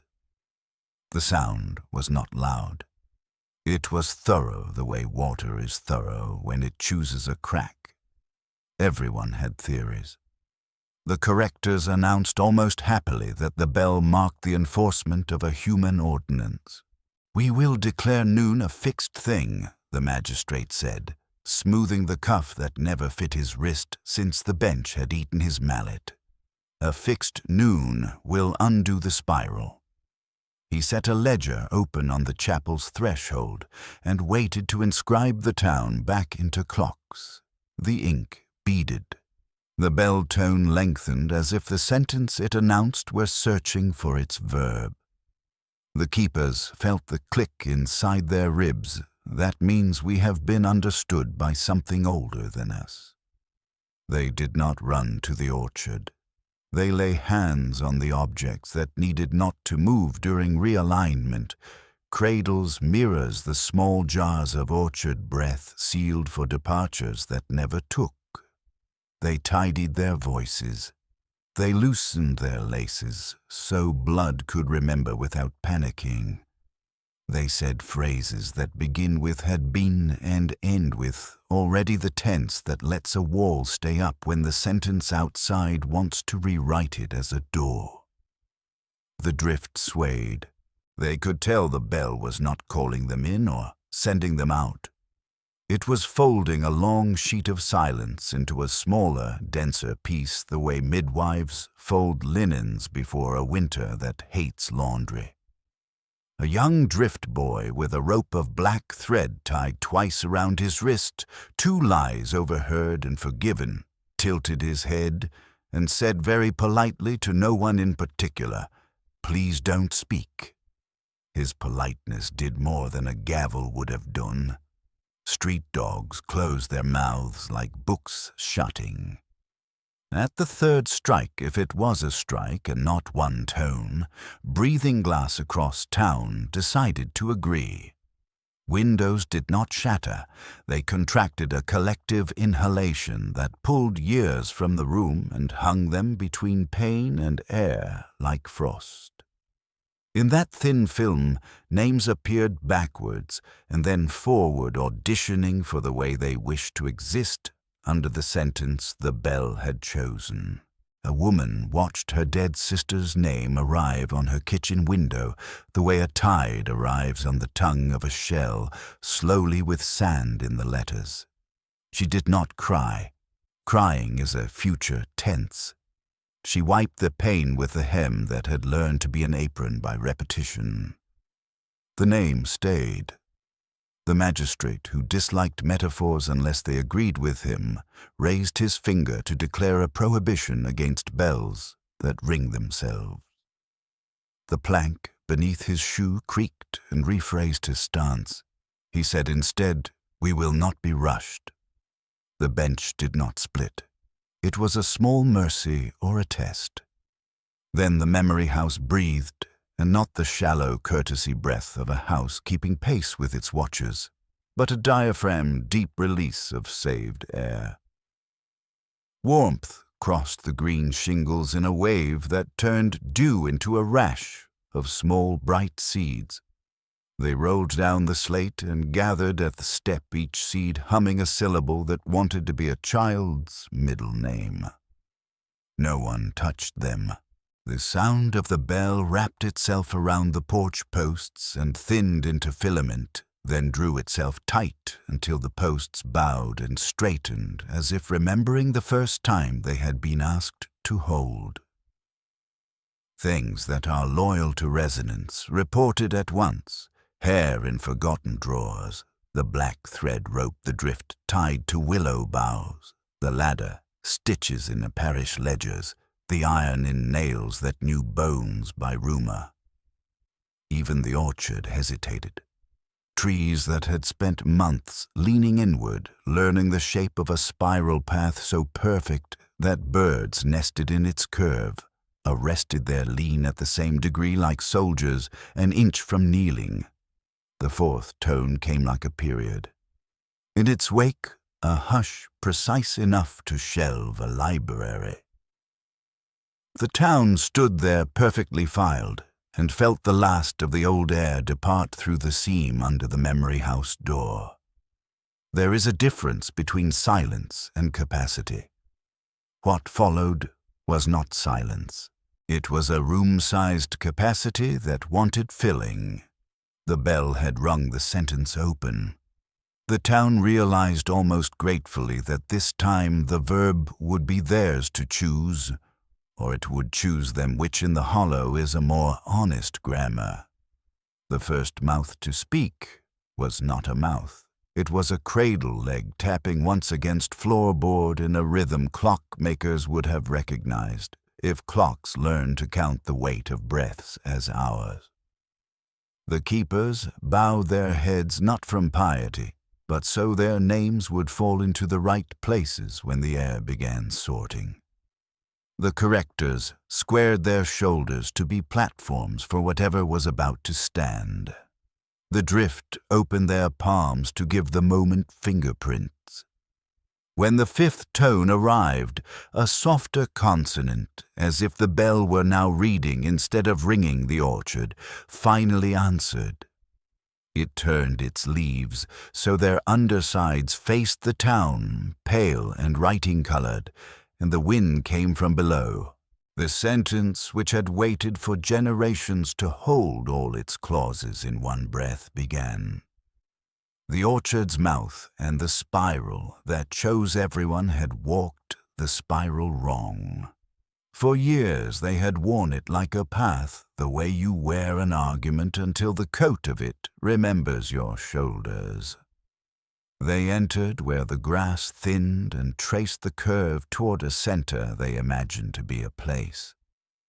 Even the daughters who knew better because they were built from better knowledge had honored the geometry as a way to keep the land polite. The bell taught the orchard a ruder kindness. A mouth does not ask permission to open when breath is ready. It opens. The spiral rearranged not under feet, but under grammar. It began with a pulse that did not feel like weather. The ground under the first curve rose half a hand and sank slowly the way a chest rises when a name is spoken in a room that owns it. Those watching from the fence line saw the grass toughen each blade, becoming a small green consonant. The space between curves, the path's private margin, filled with a shimmer like heat over a river of memory. A child reached to touch it and withdrew her hand as if from a hot syllable.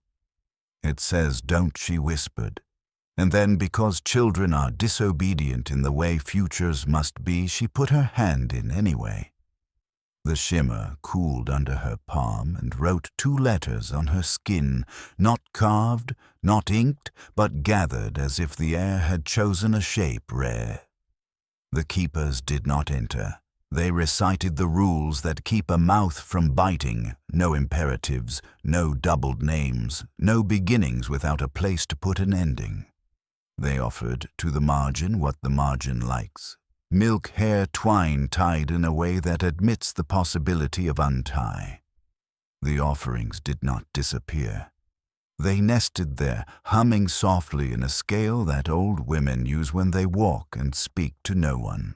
The orchard ignored them with courtesy. The correctors climbed the fence and dropped into the first curve with boots that had been salted and prayers that put verbs at the front, where soldiers like them prefer they belong. Their plan was simple.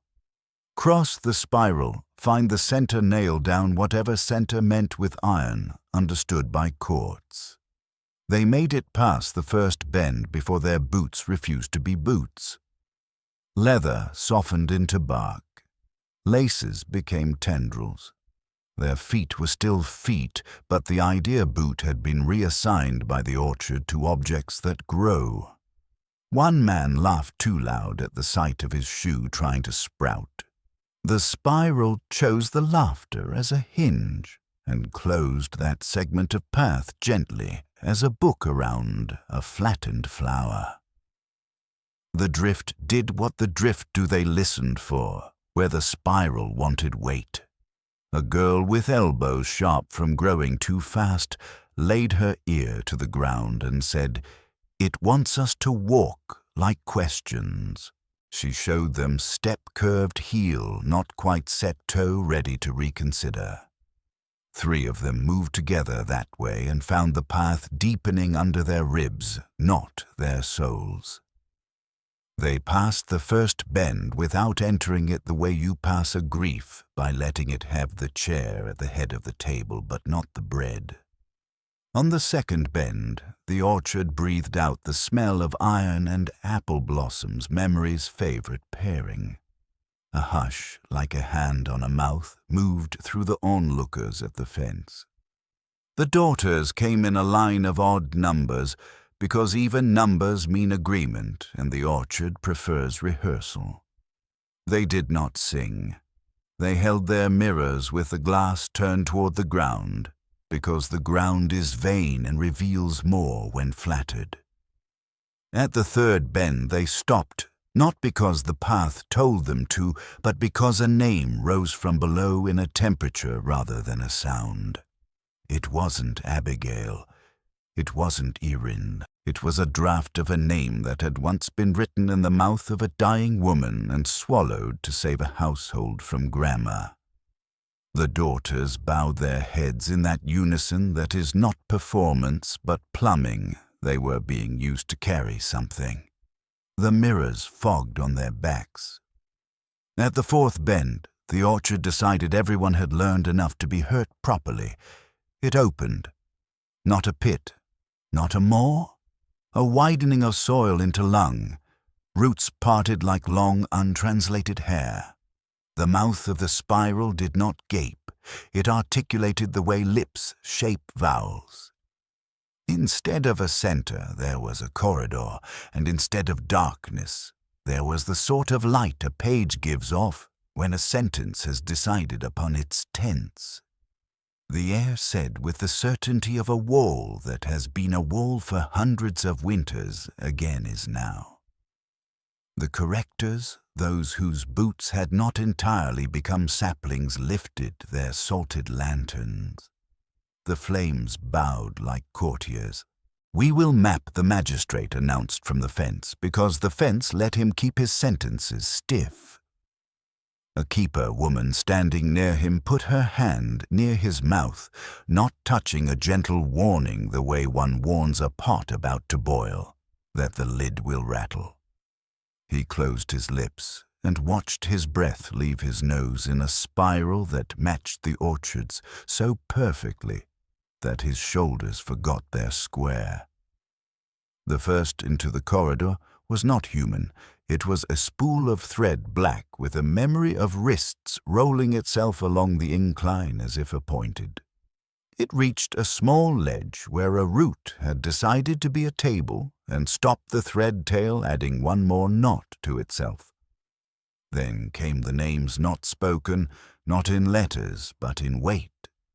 People felt children they had not had tug at their coats, and mothers they had already buried tuck their hems in so they would not trip.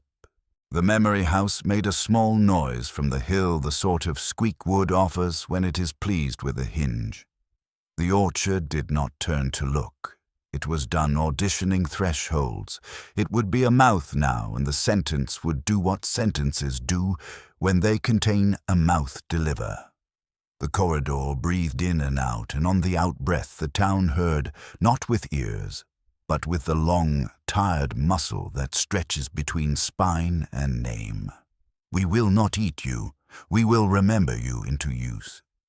That is a far worse mercy than any mercy most religions know how to sing. And because it was mercy, people stepped forward. Not because they trusted, because forgiveness had failed at smaller scales and a larger grammar had opened itself for work. The storm of grammar, or how weather learned to conjugate. When the sky finally broke, it did so politely. Clouds folded into Geron's doings that never quite resolved. Rain arrived as a list of subordinate clauses, each drop carrying its own condition, if grief unless named, if hunger provided it remembers, if love only in the past perfect, so that harm cannot be added afterward. People went indoors and found indoors had already been conjugated tables that had been tables continued to be, but chairs took on future intent and edged themselves toward corners where conversations would require them. The world did not become magical. It became legible to the wrong kind of literacy. The bell was still ringing, but now the tone was thin as a pen line. In that line, the storm wrote. Lightning did not fork. It underlined choosing houses that had hidden their ledgers from the night of the broken ledgers and putting a neat burning bar beneath attic beams. Thunder arrived late and narrated what had been underlined not in words, but in a certainty that ran from roof to rib. The correctors grabbed buckets and climbed ladders, not to fight fire, but to reassert a human sequence. Water follows flame. The ladders leaned a half-inch farther than they should have, just enough to put fear in the fourth rung, not enough to spill anyone. Fear is often the last sensible punctuation available to a sentence that will not be allowed to end. The keepers pulled shutters tight and read aloud the old rules of mouths, how to breathe so that pronouns don't summon more than they can host, where to place a name so it lands on wood that likes the weight. They boiled rosemary with black thread citations and washed their thresholds in the steam. The steam did not rise. It looped a soft, damp syntax that braided itself around ankles and warmed regret into something usable. They folded towels into the shapes of consonants and set them on windowsills. If the storm wanted to practice language on them, it would have to work for it. The drift went outside and stood with their arms at angles that a good reader of maps would have called isobars. They took in breath on the thunder, out on the lightning, a rhythm that made the gutters hold back their speakable water until the last child had crossed the alley. A boy turned his face up to rain and came away with eyelashes full of hyphens. He blinked them into his palm and pressed the marks onto a door frame. The door relaxed, less likely now to become a mouth should anyone shout. Then the storm learned verbs. You could feel the shift the way a room feels when everyone understands where the conversation is going, regardless of the topic being performatively discussed. Verbs picked bodies. Some were kind. Bear settled into a midwife's hands and steadied her wrist when she cut a cord that had been knotted by grief. Some, where exacting witness sat in the small of a carpenter's back and would not let him lie about level when a beam wanted to be a shoulder. One was ruthless forget, perched in a window where an old man kept photographs and turned its head slowly, withholding itself, until he admitted he would rather not use it at all. The photographs did not fade. They deepened as if the storm had re-inked them with weather. Language peeled off surfaces and demanded posture. The magistrate's proclamation, posted on oiled paper that resisted everything but being read, sagged as the rain took back the righteousness from the words must and never. He went out with a hammer to tack the corners and found the nails curved into question marks against the wood. He straightened one with his teeth and tasted apples and iron. When he looked down, the head of the nail had printed a small spiral on his lip. The drift girl with the knots in her twine touched his mouth with a finger and said, "That one can be a hinge if you let it." He did not flinch, which is courage or exhaustion or both. In kitchens, recipes rewrote themselves to account for appetite that was older than people. Bread rose in the shape of commas, so sentences would have a pause to eat. Milk refused to sour in jugs that had been spoken to kindly. A hard jar of orchard breath kept for a leaving that did not happen cracked itself open on a shelf and softened the storm inside the house into something like a long, useful whisper. The woman who owned the jar sat down with her back against the cabinet and talked to the air as if it were a daughter late for supper. The air answered by warming her knees. Grammar reached the fields. Corn unlearned straight lines and bent toward chimneys, toward door frames, toward beds. Wheat laid itself in spirals so clean that birds grateful arranged their dead among the flattened arcs with more ceremony than most churches afford. Cows bellowed in past pluperfect and calmed only when someone hummed them toward the now. Hens laid punctuation eggs flecked with commas. A child cracked one, and instead of yolk, the shell released a cool breath that tasted like being forgiven for a command one never meant. And at last, the storm took its quarry directives left in closets. In one house, a scrap of paper tacked under a shelf. "Do not open this," unlatched itself, and became a door in the floor. The keepers formed a ring around it and repeated, "May it have been safe," until the hatch decided to be a trunk again.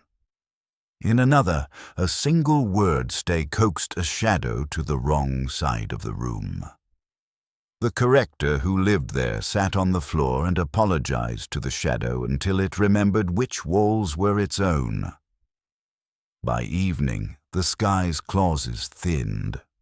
The last of the rain sorted itself into syllables and fell through the spiral at the orchard like coins through a counting frame. Thunder cleared its throat one final time and settled as a weight under rafters, which is where good doctrine belongs.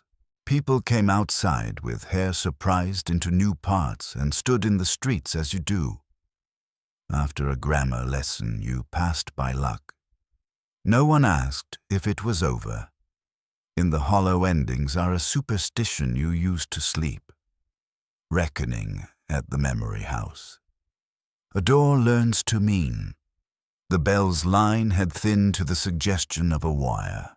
The storm had rewritten enough sentences to reduce the town's appetite for declaratives.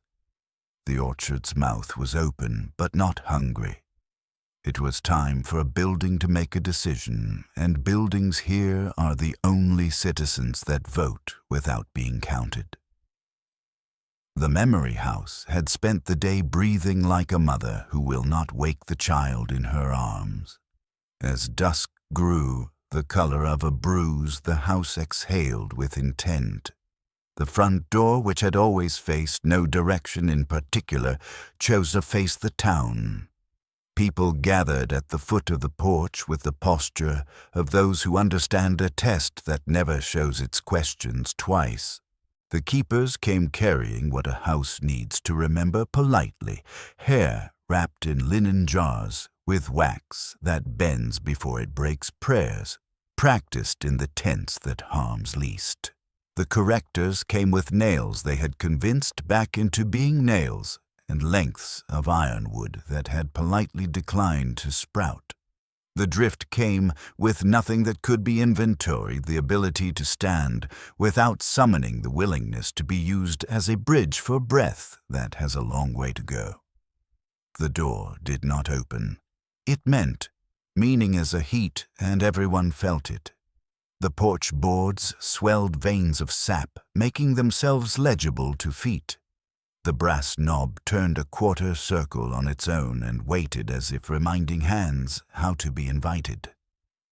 In a window near the eave, a fog acquired a signature, 3 loops a slash, and a dot Bethella's short hand, the mark she left on linens destined for cradles that would never cool. Someone whispered her name. The window cleared, satisfied to have been recognized rather than called. From the orchard, the corridor exhaled, and the house answered with a low, wooden vowel. For a moment, the town felt itself inside the word home without owning it. Then the house did something new. It showed without opening the room no one could find twice the crib that was always warm, the rocker that chose who to rock by the weight of the day's regret, the shelf of jars labeled not by ink but by the fingerprints pressed into their wax. People saw the room with the clarity granted to those who will not be allowed to enter. In the rocker sat absence shaped like a woman who had finally finished counting. The crib was empty, which is the heaviest way a crib can be. Abigail Rue's absence moved like a weather front through the gathered bodies. Not the girl, not the martyr, not even the editor of Towns, just the gap shaped by her departure into function. It kissed brows and untied knots in twine and licked clean the nails the correctors held. In its wake, the daughters stepped into view, lining the porch rail, 3 to a side, odd-numbered still mirrors strapped to their backs. Their mouths did not open. The house spoke through the way their knees did not lock. It announced terms, not laws, not even rules, but the physics by which a door may remain a door when sentences want it for a mouth. First names would no longer be harvested by accident. If a name was to be kept, someone would have to witness it with both hands on wood palms down. Second births by recall would continue, but the grammar would be revised. Mothers could say we without losing I.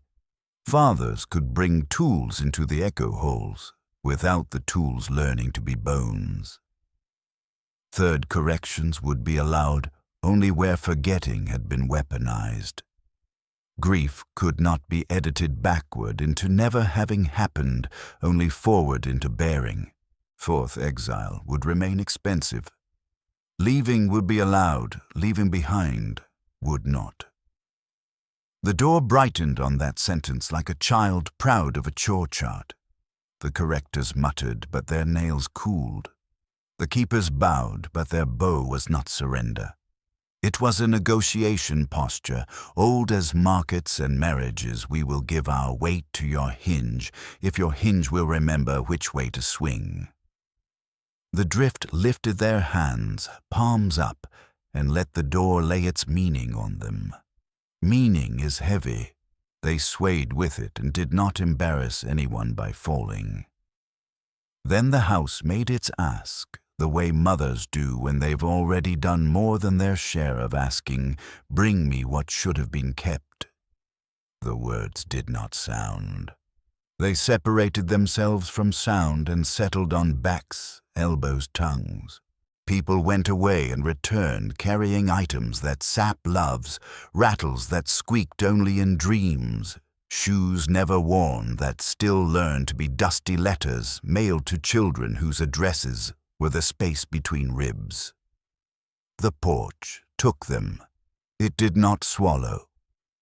It arranged the way the orchard arranges the way a good sentence arranges until the meaning looks inevitable. When the last item was placed, the door turned its quarter and opened a quarter. Not enough for bodies, enough for breath. A long, warm yes crossed the threshold and spread around the ankles of the crowd. You could feel the town deciding to live. Not forgive, not forget, not worship, live, which is the most difficult verb left when a place has learned grammar too well. Somewhere behind them the bell stopped pretending to be a wire and became a silence with corners. The orchard closed its mouth without shutting it. The sky cleared its throat and stored its thunder under the floorboards for another winter. The memory house did not invite anyone in. It did not have to. The town understood the new currency witness offered reciprocity in breath. Children slept with palms flat on floors and woke without names written on them by accident. Elders sat on stoops and practiced the subjunctive together, laughing when verbs lifted like birds and came back of their own accord. The magistrate removed his proclamation from the chapel door with his hands and folded it into a boat he gave to a child. The boat floated in a puddle shaped like a comma, and far off in a room that used to be a school and had become a place where children teach rooms how to be kinder, a page turned in a book that grows itself.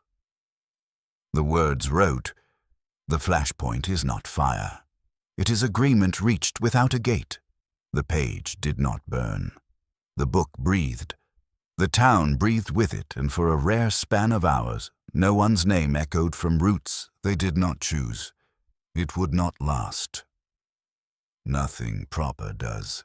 But the door had learned to mean, and in the hollow meaning is a structure stronger than cedar when storm comes again.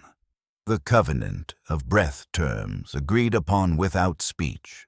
They did not gather at the chapel, nor the orchard's mouth, nor even the memory house whose door now held its quarter-open vow, like a tongue holding a syllable for the right mouth to arrive. They gathered where wind remembers how to be domesticated, the narrow lane between the tannery's ruin and the smithy that still smelled of iron, taught to glow. There is a way a town stands when it has no appetite left for law and too much respect for consequence. Shoulders tilted to make room for what cannot be seen, hands emptied of tools, names kept on the soft palate in case a wall needs to catch them. That was the posture, and the breath moved through it, choosing ribs it trusted, avoiding throats that had misused imperative. No bell rang. No elder called. Breath itself arrived, not as weather, not as miracle, but as a familiar house guest who knows which step creaks and which chair forgives knees. You could feel it testing hinges in people noting where grief had rusted them shut and where remembering had over-oiled them into flapping. The rule in places like Blackwood and Hollowhide had always been, speak carefully or the world will obey too literally. The covenant altered the axiom by a hair's breadth that made all the difference. Breathe carefully, and the world will choose how literal to be. That was mercy disguised as grammar. First came the sorting of pronouns. I had been a dangerous blade bright for cutting ropes, just as bright for cutting wrists. We had swollen into a crowd so dense individuals could not turn without scraping identity on someone else's edge. Breath went down the line and matched pronoun to pulse. One mother who had survived 2 winters on borrowed lullabies felt her I returned to her chest with the gentle weight of a sleeping child, heavy but asleep, so that you choose endurance over movement because disturbance would be a kind of violence. One father who had learned to shout orders at trees until they leaned in the direction he declared poor fellow the orchard had humored him to keep him from breaking, found we soften inside his sternum until he could not finish a command without tasting cedar. He chewed his orders carefully after that, which is to say, he mostly swallowed them back. Next came the naming of air. For generations they had trapped certain breaths in glass jars of orchard. Exhale wax sealed against departure, small blued bottles of cradle heat the faintest trace of a word that never found a mouth, and would ruin a household if it did. The covenant required they be opened, but not loosed. Witness them the house had meant at its door, and the orchard's corridor had breathed use them. So they did the unthinkable thing, they unstoppered what they had saved, and poured it where it belonged. A woman lifted a jar that had contained the last breath of a boy made entirely of remembering and nothing of chronology. She poured it across a window-sill that had learned to reflect only pasts. From that day, the window arranged time with a fairness that made arguments smaller. A keeper unsealed a bottle of midwife's breath and warmed a door latch with it. The latch forgot how to become a mouth when names were cried in pain. A corrector set his jar on the step and did nothing. Doing nothing for once was correct. The jar emptied itself into his boots, making them willing to wait before deciding whether to be feet or roots. Flesh learned claw structure.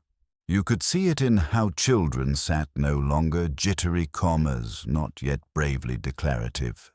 They became dashes opening space for something older to speak through them without erasing their own sentence.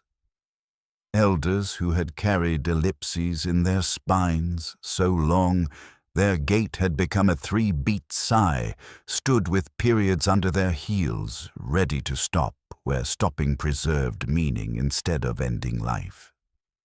The drift whose bodies had always been conjunctions and accepted a beloved demotion to or in the Covenant's early days, so roads could be built between possibilities without choosing a favored child. When the air was sure of its people, it did the renegotiation no writ could have survived, it amended imperative. Commands would no longer rewire wood and animal and blood at the sound of a single mouth's certainty. To compel geometry in hollow now required 2 breaths braided a giving and a consenting. A mother could say, "Come back to a child," swallowed by the spiral, but the orchard would not move unless a keeper or a house or a root placed breath beside hers, making the command a practiced duet instead of a shout across a canyon of want. The first time this was tried, the child returned carrying a stone that remembered being a cradle leg. The stone was warm. The mother was not punished for her need. The land kept a copy of it in sap. Nothing in the covenant absolved forgetting performed as malice. To forget as weapon remained the quickest way to become unrooted. The silent excommunications that had once haunted the borders now bore a bureaucratic tidiness guaranteed by breath. Those who liked emptying names out of rooms as a sport woke without reflections and with fingers that could no longer point. No trumpets announced this justice. Ropes did not coil from rafters for spectacle. A quiet class of citizens simply learned what it is to drift without being the drift. Their shadows waited under porches and would not follow them. Work changed. The smith could no longer set iron by heat alone. He needed a second breath. His apprentices, his wife's, sometimes a daughter's, silent exhale pressing at his shoulder to draw a bar that could carry a hinge without deciding to become a bone. The midwife found that cords behaved better if a keeper named the knot to be cut, and a corrector held silence over the basin. The knife did less harm under the government of shared respiration. The school, which had long ago become a room where children taught furniture, Patience discovered that chalk would write only if 5 small lungs agreed to breathe in time. Lessons took longer. Understanding lasted. Finally, the covenant arranged exits.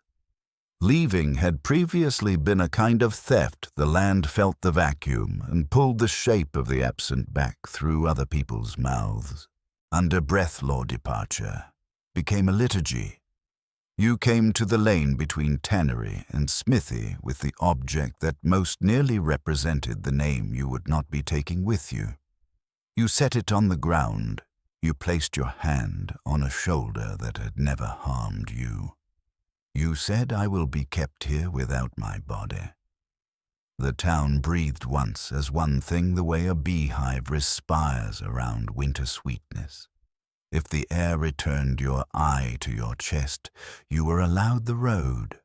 The space you left behind closed politely like a book that will be opened later with clean fingers. If the air pressed we into you instead, you stayed because some we cannot in good grammar be exported. They did not write any of it down. Paper had burned the last time law attempted to outstare wind. But people kept it the way roofs keep weather, without fuss with nails, willing to be both metal and memory. The door of the memory house held its quarter content. The orchard's corridor widened just enough to be a promise instead of a threat. And the bell, having taught them to receive syntax by breathing, retired into a silence so articulate you could rest your head against it and sleep without dreaming of the wrong names. How houses learned to listen back. It is a myth that only forests are fluent. Towns are orchestras of illiteracies tuned by stubbornness until they pass for music. Harlow taught the opposite. If a thing holds you, it will learn your grammar out of decency. The Covenant made listeners of structures. It began with floors, boards that had memorized footsteps for generations, Angus, stomp a lover's soft crime. The bored child's tap started placing those sounds back under arches of breath, returning them as steadiness.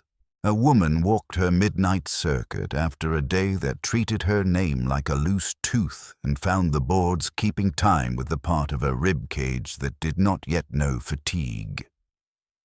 "Thank you," she said aloud, without fear of making the house a mouth. Gratitude is not a spell here. It is a sealant. Ceilings stopped hoarding whispers.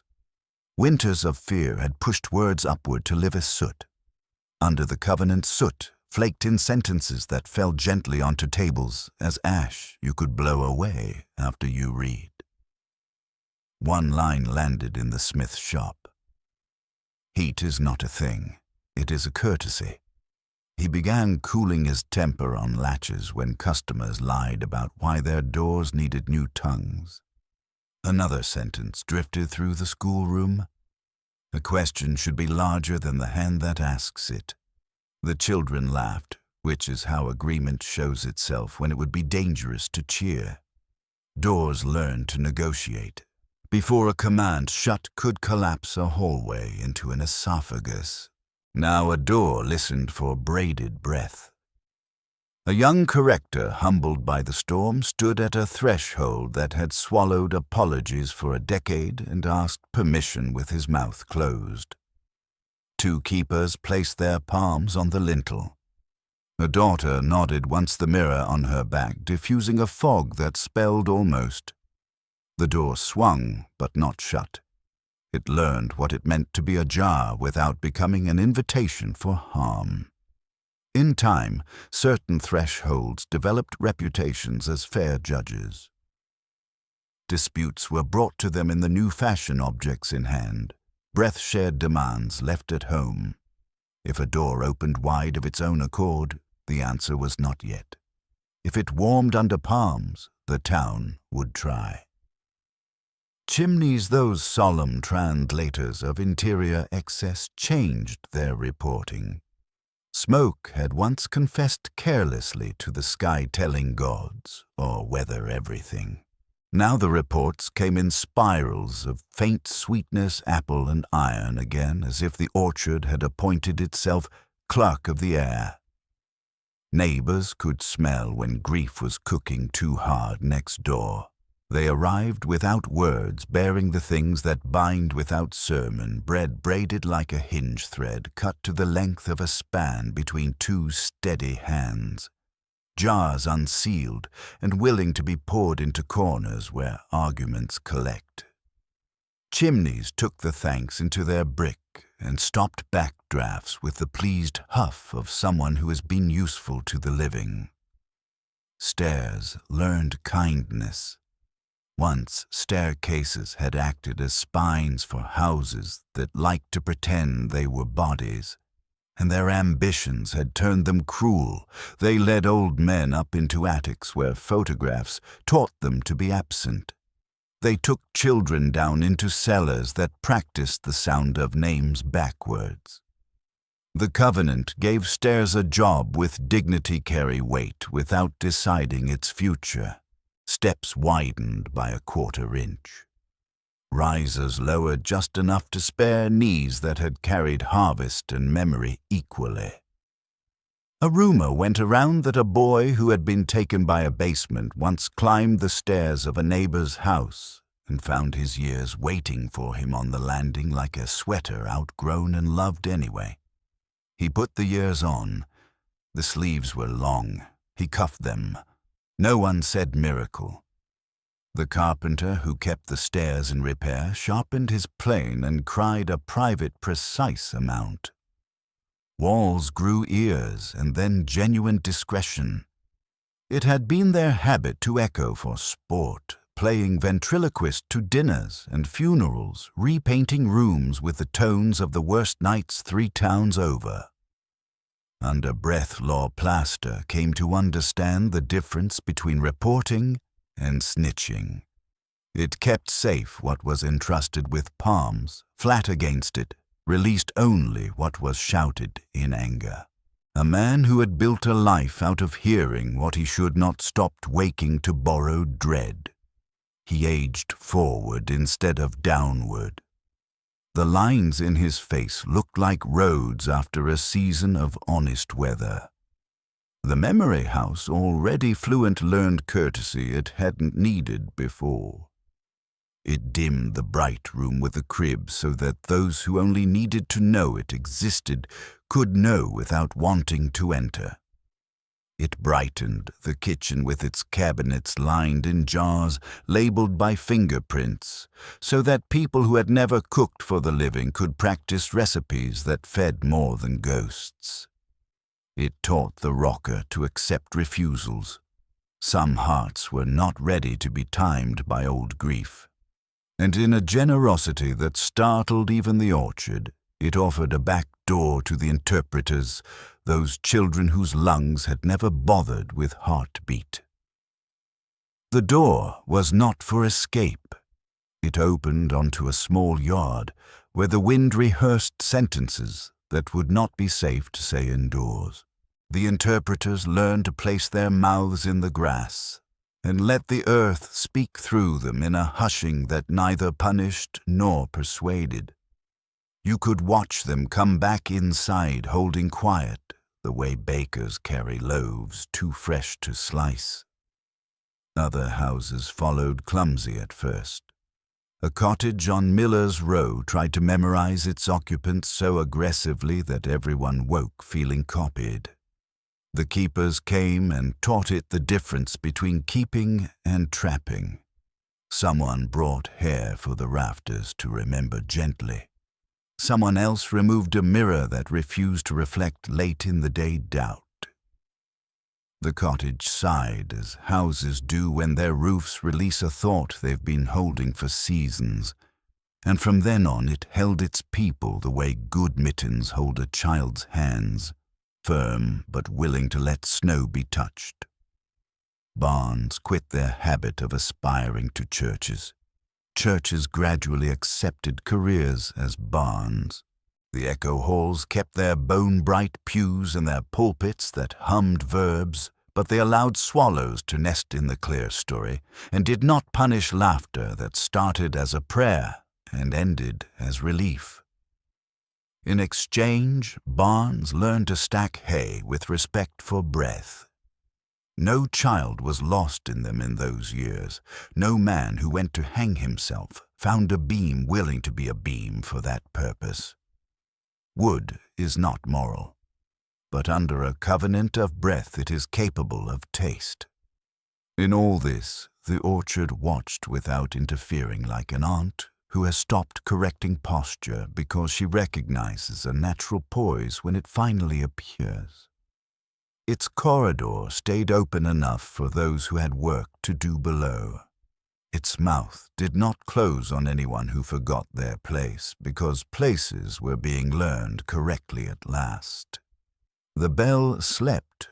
The sky graduated back to weather, and when wind returned from the tannery lane where covenants are made without ink, it smelled faintly of rosemary and black thread and the honest metal taste that comes when iron and apples remember they are cousins.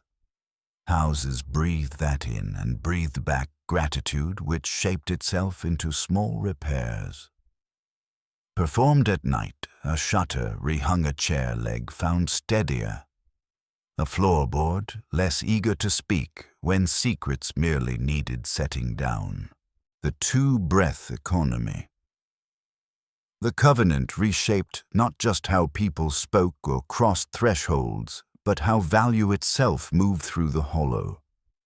Before worth had been measured in the old ways, grain stacked in lofts until mice gave sermons in the dark, coins hoarded in jars buried beneath steps, favors traded like weeds that could not be uprooted. The covenant replaced that with the two-breath economy, a system so subtle outsiders mistook it for kindness. It began with work. No task could be started without a second breath braided to the first. The blacksmith could not light his forge until someone apprentice neighbor or even a passer-by stood beside him and let the air from their lungs find the rhythm of his. A loaf could not rise unless the baker received breath from another who had eaten the day before. A fence could not be mended until someone who had crossed it willingly added their exhale to the post hole. It was not barter. Barter demands equivalence, and the covenant mistrusted equivalence. Breath was not owned, it was lent, and in lending it you admitted you were not the only engine of your own survival. The orchard liked that it had always known that fruit was the joint effort of root, rain, sun, and the silent stretch of skin. People began to notice strange balances. A woman who had offered breath to a neighbor's sowing found her own chimney smoked sweeter that night. A man who gave his air to help a midwife's candle hold steady during a birth discovered his tools stayed sharper longer. No one kept ledgers. The hollow had learned that keeping track was the fastest way to kill the thing you were tracking. Children were its purest economists. They gave breath without thought, racing through the tannery lane with lungs like open ledgers into which the wind itself signed its name. A child might give air to the cooper shaping a barrel in the morning, and to the teacher holding a chalked nub by evening, never asking for return. And yet the return came faster, growth in the marrow, deeper sleep dreams that did not steal from the waking. They became a generation harder to starve, not because food was more plentiful, but because hunger itself grew polite in their presence. There were rules, though no one wrote them. Breath could not be forced from anyone. Compulsion spoiled it like milk curdled by heat it did not consent to. Breath offered in mockery. Yes, the hollow tried this. Once made the work fail in small, humiliating ways, hinges that squealed like spite loaves that caved in the middle bridges that bent imperceptibly toward collapse. And there was the matter of long debt. If you received breath and did not in some season find a place to give the air, kept account. It would sit in your lungs like a too polite guest refusing to leave until you showed it to the door of someone else's mouth. Those who ignored this found themselves windless when they needed it. Most not dying, but forced to pause mid-step on a road to wait until someone else stopped, turned, and chose to breathe beside them. Merchants from outside tried to abuse it. They came with pockets full of currency, thinking they could buy breath as they bought anything else. They left with their pockets still full and their wagons oddly heavier, as though the hollow had slipped into their goods the weight of every unsaid obligation they had ever left behind. In one famous case, a trader from Westmill spent 3 days in the marketplace offering gold for breath. On the 4th day, he awoke with a mouth so full of wind he could not speak. He staggered to the tannery lane, where the keepers relieved him not by taking the air, but by braiding it with their own and sending it into the bell tower. The bell did not ring, but the sound of his footsteps afterward was lighter. It is said that the 2-breath economy did more to end theft than any law ever could. You could steal an object, but if it had been made under shared air, it resisted belonging to you. A stolen chair creaked in rhythms you could not sit comfortably in. A stolen coat refused warmth. The most notorious thief the Hollow ever produced returned every item within a year, simply because nothing stolen worked as it should. He stayed oddly, becoming one of the most reliable breath-lenders in town, as though the economy had rehabilitated him without trial. Exits and returns under oath, leaving the Hollow was no longer a matter of slamming a door or vanishing down the orchard road. Under the covenant, departure was a rite measured, witnessed, sealed in breath so it would not unravel into harm. Those who wished to leave came to the lane between tannery and smithy, carrying with them the object that most truthfully held their name. Sometimes it was a tool polished by years of use, sometimes a stone from a doorstep, sometimes a scrap of fabric that had caught the scent of their sleeping. They set it on the ground, palms flat against their thighs, and waited. 2 keepers would stand before them, and a daughter mirror on her back would take her place behind. The first keeper would breathe in time with the lever's chest. The second would breathe against it, making a rhythm that could not be faked. The daughter's mirror would cloud or clear depending on the truth in the leaving. If it cleared the air, braided itself into a single long inhale, and the lever stepped away lighter than they had ever been, the Hollow keeping their name safe in its chest. If it clouded, the person stayed not by force, but because they could not take a step without feeling the road itself resist, as though it knew the story they carried was not finished here. Returns were rarer and stranger. One could not simply walk back into the Hollow. You approached the same lane, but this time you brought breath from outside air that had tasted foreign weather, heard foreign names, maybe carried the scent of a sea the Hollow had never seen. You breathed it into the space between the keepers, and if the town wished you back, it braided your air with theirs. The orchard would open its corridor, and the houses would shift to make room. If not, the air would scatter, returning to the wind without malice, but without welcome. A refusal was final for a season, though no one knew exactly how long a season could be. The Hollow kept its own calendar. Those who returned were changed. They spoke more slowly, as if measuring their sentences against a wind still half elsewhere. They worked differently too, tending to mix foreign habits with the Covenant's customs, producing odd inventions, a plow that sang when 2 people pushed it, a door that could open only if you told it a story it had never heard. The Hollow tolerated these quirks, sometimes even cherished them, though there were always those who muttered about foreign air carrying foreign troubles. Exile was the unspoken shadow of the oath. It happened rarely, but when it did, it was unmistakable.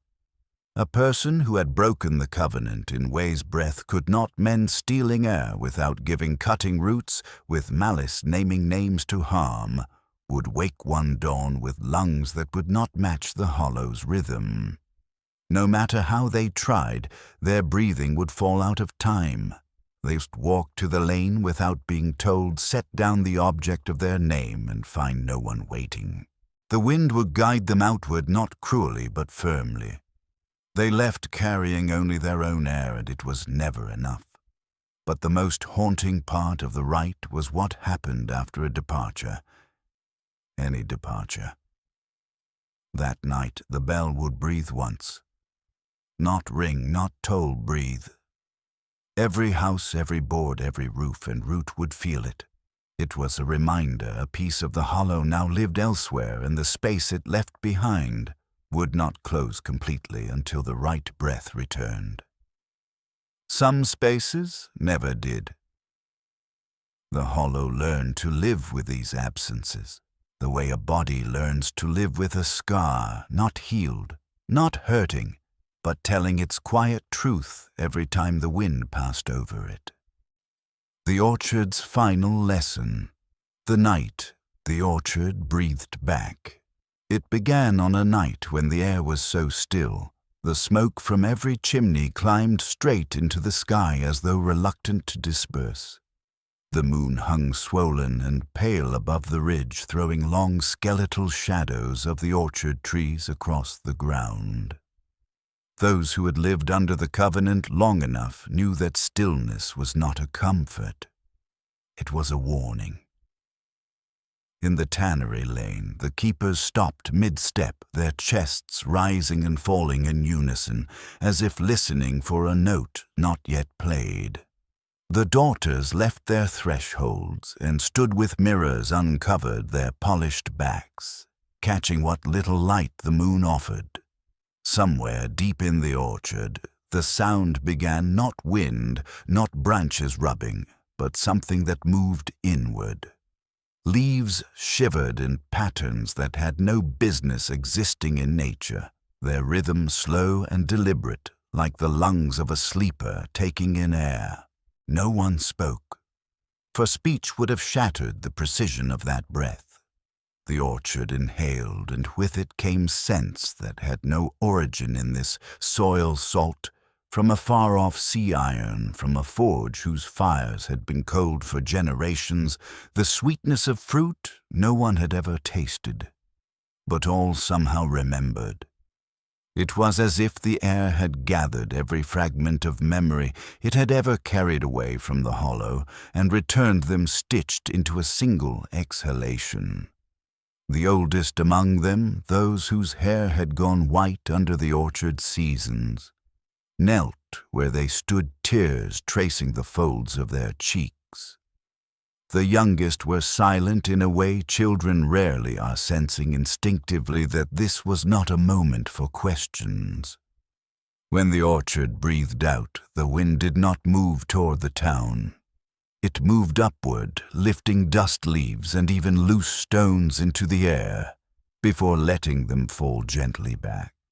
In that exhale came whispers layered so thickly that no ear could separate them into single voices. Some swore they heard their mothers, others the sound of their own laughter from years ago, others still the voice of someone they had never met yet knew by heart. The orchard had always taken. This was the first time it had given something back, and in doing so it showed the hollow that giving and taking were never separate acts. The naming of the roots. After that night, something shifted. The roots of the orchard, usually buried and silent, began to surface in strange places, curling up through the packed earth of the smithy's floor, breaking the straight lines of fences, even winding gently around doorposts without damaging them. Each root bore small notches, evenly spaced, almost like writing. The keepers brought in their elders, who studied the markings for days, comparing them to the old ledgers and to the erased names in the daughters' mirrors. It was not long before the truth emerged. The notches were names. Not letters, as outsiders understood them, but breath names, the kind spoken only during rites or whispered between the living and the nearly departed. The orchard had been keeping them every name ever offered in trust, every name erased from the world above, and now, for reasons no one dared speculate too loudly, it was bringing them back into the open. This was dangerous knowledge. A name returned could restore someone thought lost, but it could also call back what had been buried for good reason. The council of elders argued for 3 nights in the meeting hall, voices rising like fire before settling into uneasy agreement. The names would be read only once at the orchard's center, and only by those who had given breath to more than they had taken in their lifetime.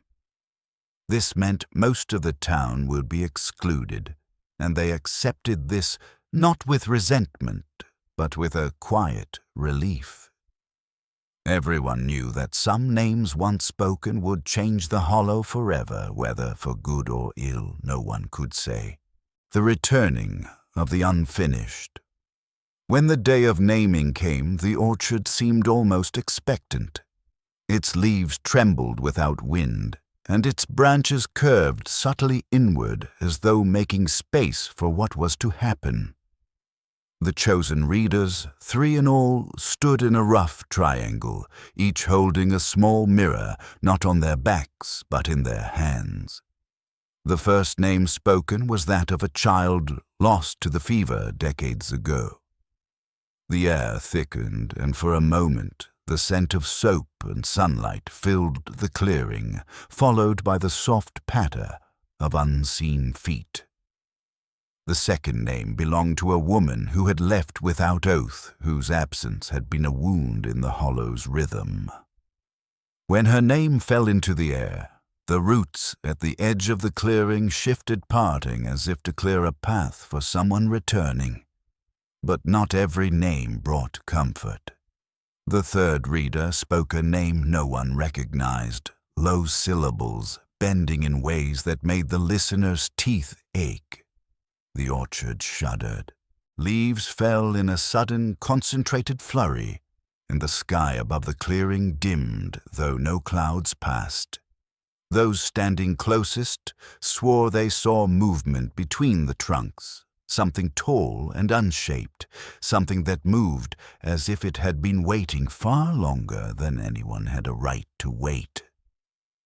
The readers hesitated, but the Covenant's law was clear once a name began. It must be finished. When the final syllable left the reader's lips, the ground itself seemed to sigh, and whatever had been called stepped silently back into the shadows of the orchard. The lesson no one wanted. In the days that followed, the hollow learned the price of what they had done.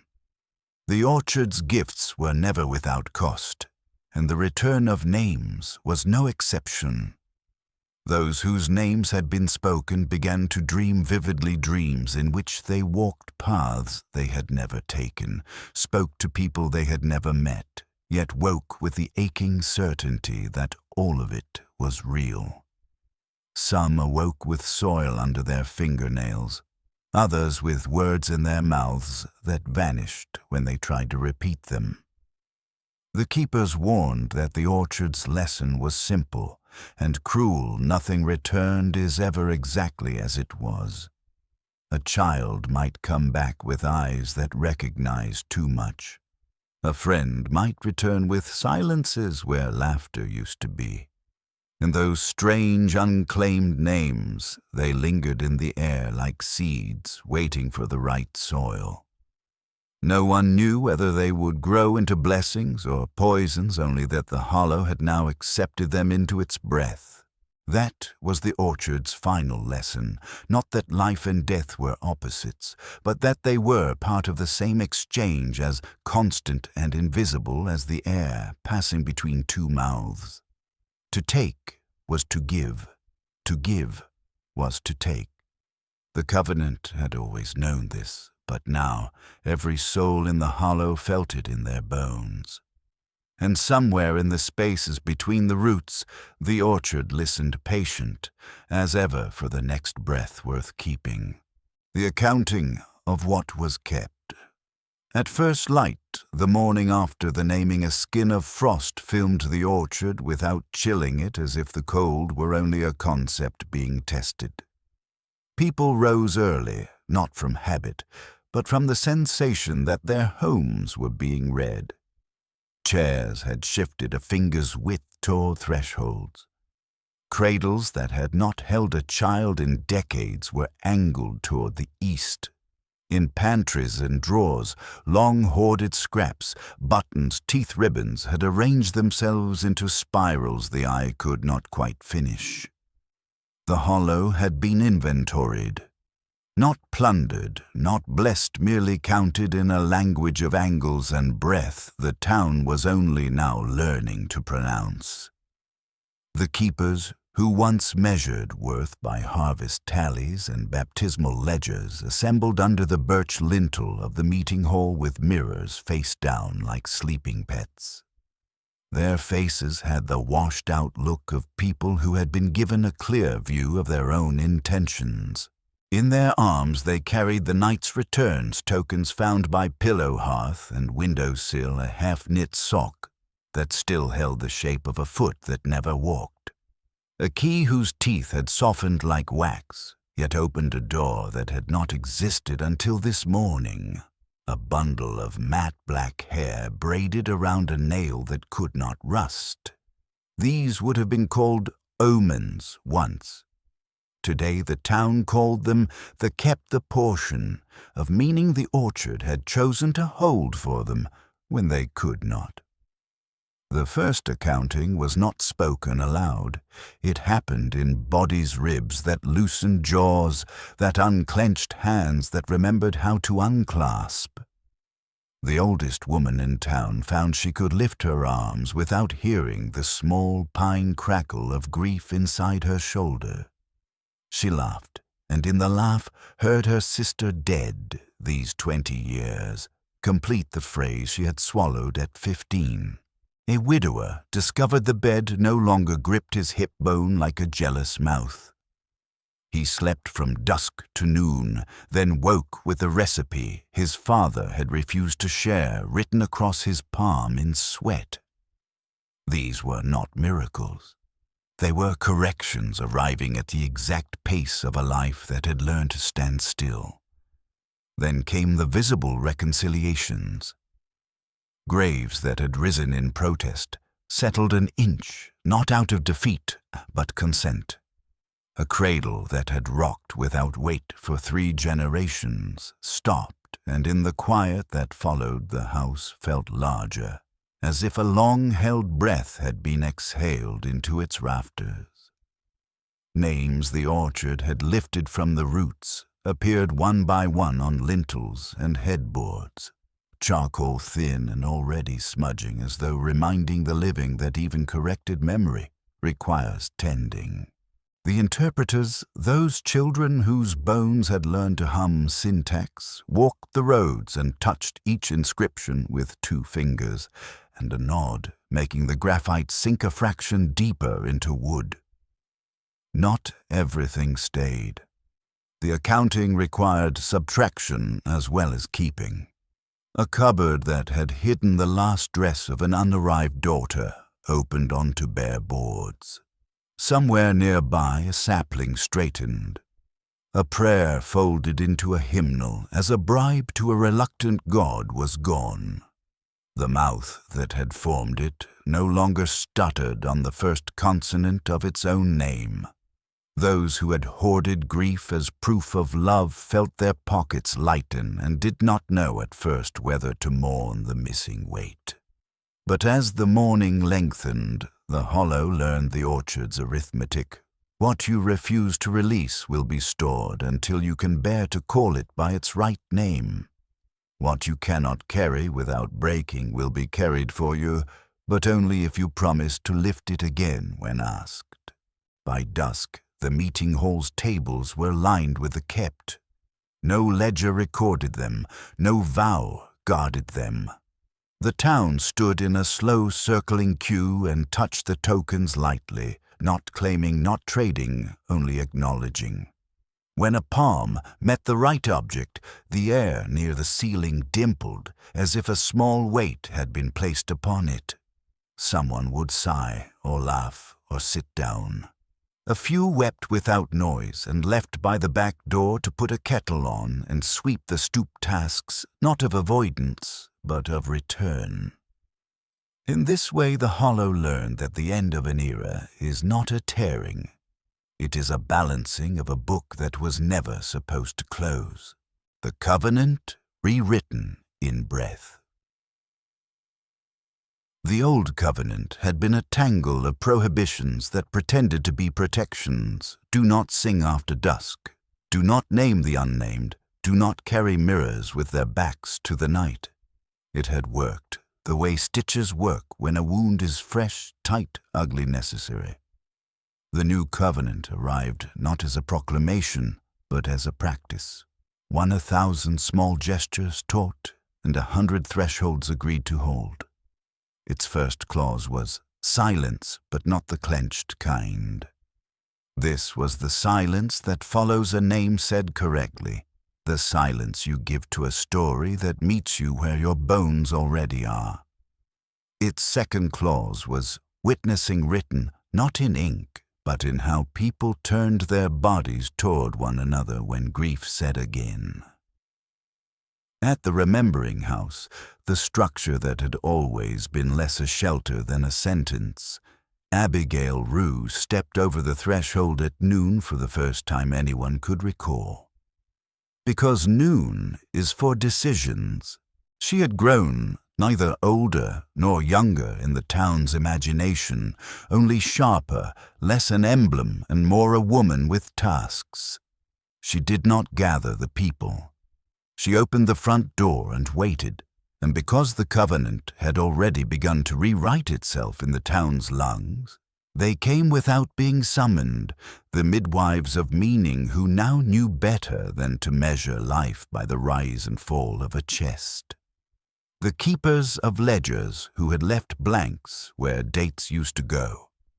The men who sharpened tools for work they had not yet been asked to do. Inside the chair beside the crib was still. Abigail placed a small stone on its seat, a river-worn oval the exact weight of an infant's skull, and the chair began to move. Not rocking, breathing. The room's corners rounded. Floorboards flexed underfoot like a field thawing. She spoke then, but the words were grammar, not content. We will carry without enclosing. We will name without pinning. We will build rooms that open when they are remembered, and close when they are mistaken for altars. Her voice did not echo. In the remembering house, nothing repeats unless it must. The covenant's third clause concerned doors. The hollow had learned the hard way that doors are not always entrances. Sometimes they are mouths. A door was to be faced, not forced. A door that remained ajar after 3 breaths asked not for passage, but for listening. The interpreters traced new lintels with resin that smelled faintly of milk teeth, and households bound their thresholds to seasons instead of hours, admitting certain memories only when the garden said yes. If a name approached the porch out of season, the screen would silver, and those within would lay out bread and water on the step of hospitality to the living and the not yet aligned alike. The fourth clause bound the orchard and the town by choice. The trees would no longer take unattended, nor would the people press what they could not carry into the ground and call it sacred. Between root and rib a reciprocity was cut. An old woman might bring her husband's spare laugh to the foot of a trunk in spring and receive back in autumn the memory of how his hands had smelled after sharpening the scythe. Children could bury questions and dig up instructions. Men who had been taught to keep their grief like a blade might lay it down and be given a handle instead. Finally, the covenant recorded a mercy for getting acknowledged openly would be honored as rest, not betrayal. The hollow would not punish a mind that needed to set a thing down. There would be baskets for this purpose in kitchens, in pewless chapels, under the eaves of barns woven from braided bark, and the laces of shoes outgrown by the returned. Once a month, the baskets would be carried to the orchard to the spiral's edge and emptied into the air. The things placed there did not fall. They thinned. When the wind took them, no one clutched. The town had learned the difference between letting go and throwing away. What spread beyond the map? Covenants do not end at fences when they are written in breath. The first outward sign was a taste honey tanged with iron in the wells of hamlets that pretended they were not within the orchard's weather. A week later, a schoolhouse 3 valleys away discovered its slates had begun to hold chalk without chalk being applied. Lessons appeared that no teacher could claim, most of them simple. How to listen through a door without eavesdropping, how to boil milk so it does not remember the flame. Farther south, a town whose church steeple had fallen during a storm woke to find the bell lying in the street, humming a note that tuned every voice it touched. The map, with its straight ruler borders, resisted at first, as maps do. But resistance is only a kind of remembering in reverse, and the hollow had a patience made of roots. The daughters once counted, then feared, then understood, as the town's most exacting librarians began to travel not outward, but along. They took the roads that ran parallel to the old geographies, stepping from porch to porch, where rocking chairs swayed without draught. They did not bring stories like salesmen. They carried mirrors turned toward the sky and asked for nothing except the name the house had given itself. In places where orchards had been cut down for reasons that had never been admitted, they planted teeth and patience and returned 6 months later to find shade. In cities whose sidewalks had learned to swallow footsteps, they chalked small spirals at intersections so people would remember the doorways between their errands. The first town to write back did so in flour. The baker's apprentice, 17 and stubbornly kind, dusted a name over a loaf as a joke and watched the crust rise into a lettering she could not have produced with her hands. Customers carried slices home, wrapped in paper, and by evening a street where no one spoke to one another had decided with the easy logic of yeast to share a single noon hour. 3 winters on a woman in that town lifted a child who had not been conceived and found that her arms still knew what to do. She did not question the gift. She made soup. Gifts, the hollow taught, are verbs. Of course there was refusal. There always is. An official in a northern courthouse wrote to the state requesting clarity on the situation regarding these extra-legal births, and for his trouble he received a crate of pears that rotted the instant his clerk touched them. A pastor whose doctrine did not permit nouns to behave like people preached a long sermon on the danger of metaphor. His congregation came out into the sunlight and loved him enough to tell him that grief is not a metaphor, and that whatever God is, he had decided to be verb that day. And the pastor, who was not a fool, asked the orchard for a new liturgical calendar. It arrived as a list of chores. He began with mending. The remembering house learned to appear where it was wanted, not where it was requested, which is different. In Vermont, it took the form of a sash window, irrevocably stuck half open in a farmhouse kitchen. Anyone who stood washing dishes there would hear the sentence they had been trying too hard to compose braid itself into the steam.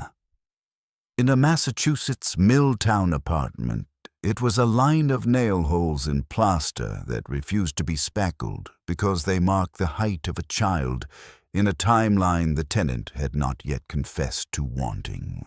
In a city, it manifested as a laundromat's lone chair that no one sat in for years, until finally two strangers laid their coats on it at the same moment and felt in the awkward negotiation that followed the relief of being written in present continuous together. None of this turned a world gentle. The world does not owe gentleness, but it did alter what people called inevitable. A field that had been a battlefield forgot very slowly how to stunt the grass near its trenches. A factory foreman separated the sound of machinery from the sound of unthanked hands and made a schedule that admitted both. A grandmother who had misplaced the names of her grandchildren learned to store their shoe sizes instead. The children, blessedly literal, understood the grammar of this and left their sneakers under her bed so she could keep knowing them by weight. Beyond the map, inevitability lost its swagger and learned to knock, the reader's share of the work. In the last days before the first forgetting by consent, the Hollow took stock of its readers, not the ones who turned pages, but the ones the story had chosen to read through. This included everyone who had ever stood in a doorway longer than the weather demanded. Everyone who had practiced a lullaby on the air without a child present. Everyone who had set a place at a table out of habit and only later realized they had been welcoming a grammar home. The orchard did not make a speech. It arranged a demonstration. At dusk, the spiral in its heart slowed until even a hurried mind could see how a path is made by being walked and also by being waited for. Leaves faced inward like ears. Roots loosened their grip on earth with the soft snap of knots being unlearned. The lesson was cruel, only if one mistook mercy for indulgence, a story that will carry. You will also insist that you step. The rememberers gathered Abigail with her noon shadow certainty. Bethella present now as method more than body. The interpreters with their shoulders unburdened of anonymity. The somber lanes not as a family, but as a structure the land wore when it wanted to move without feet. They did not assemble to close anything. They came to delegate. A house cannot keep every sentence without mildew. A town cannot cradle each possible child without turning into a crypt. A reader cannot be asked to remember everything and stay human. So the work was portioned. The orchard agreed to archive what could not safely be loved in the open. The people agreed to love in the open what could no longer survive the archive. The difference is not subtle. It is civic. This is where you enter if you have not already noticed that you have. The Hollow, stubborn as grammar and soft as pulp, never wanted believers. It wanted participants. People who would learn to recognize the weight of a name before saying it, twice the way a door grows teeth if you force it, the cost of describing a person in the simple present when their life is clearly a perfect progressive. It wanted you to practice verbs that don't dominate, to witness, to carry, to host, to return. The covenant contains no signatures because breath is not a line you can draw without drawing blood. Instead, it offers objects you can pick up when you are tired of being certain. Here is a mirror that shows you only what you are ready to forgive. Here is a pin for fastening the hem of a sentence that keeps dragging in the mud. Here is a stone the exact weight of a baby's laugh. Keep it near your sink. You will need it more often than you admit. If you are worried that the Hollow will take you, you have not been listening. The Hollow has never wanted you as inventory. It wants your agreement that meaning is heavier than proof and kinder. If you are afraid, You will forget the orchard is willing to hold the shape for a while, but you will be asked gently and repeatedly to pick it up again. If you fear the dead will come back wrong, remember the arithmetic. Nothing returned is as it was. That is the point. You are not as you were when you started reading. The book The Orchard Grew does not close.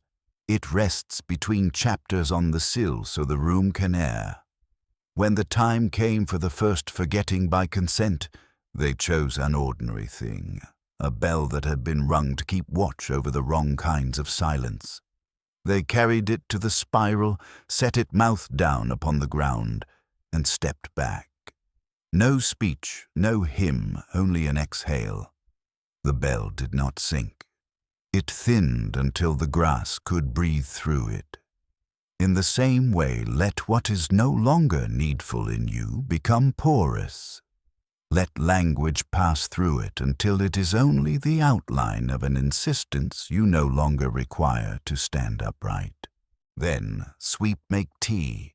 Set an extra cup, turn the mirror toward the sky. If you hear your name from the trees, answer once correctly, and then be quiet so the next mouth can learn the shape. This is how it ends, not with the world corrected, but with enough of it tuned to carry the note forward. On some night when smoke lifts clean, when the moon is swollen and pale as a fruit not meant to be picked, you will feel the air gather what you have said faithfully and give it back stitched to what others have carried, and you will know without ledger or doctrine that you belong to a grammar large enough to keep you without swallowing you whole. The orchard breathes in. You breathe out. Between those two motions is a door that is not a mouth, and a mouth that is not a door, and a home that moves with you when you stand to go, the aftermath, and the quiet reckoning. The town's new silence. In the days following the naming, the hollow took on a silence that was not born of peace but of caution. The market still opened, bread still baked, and the blacksmith's hammer still struck iron. But each sound felt muffled as though the air itself was reluctant to carry it. People spoke in shorter sentences, pausing often as if to listen for something else between words. Doors were locked earlier than before, and windows remained shuttered long after the sun had risen. The children, usually the noisiest and most fearless creatures in the hollow, played in tight groups within sight of their mothers. Some whispered that the orchard was still breathing even in daylight, and that if you stood close enough, you could hear your own name waiting to be spoken. The keepers moved about more frequently, their dark coats catching the light in odd ways as though the fabric absorbed more than it reflected. They no longer avoided the orchard, but patrolled its edges, walking slow circuits at dawn and dusk. The daughters, meanwhile, kept their mirrors covered at all times except when they were summoned to a threshold.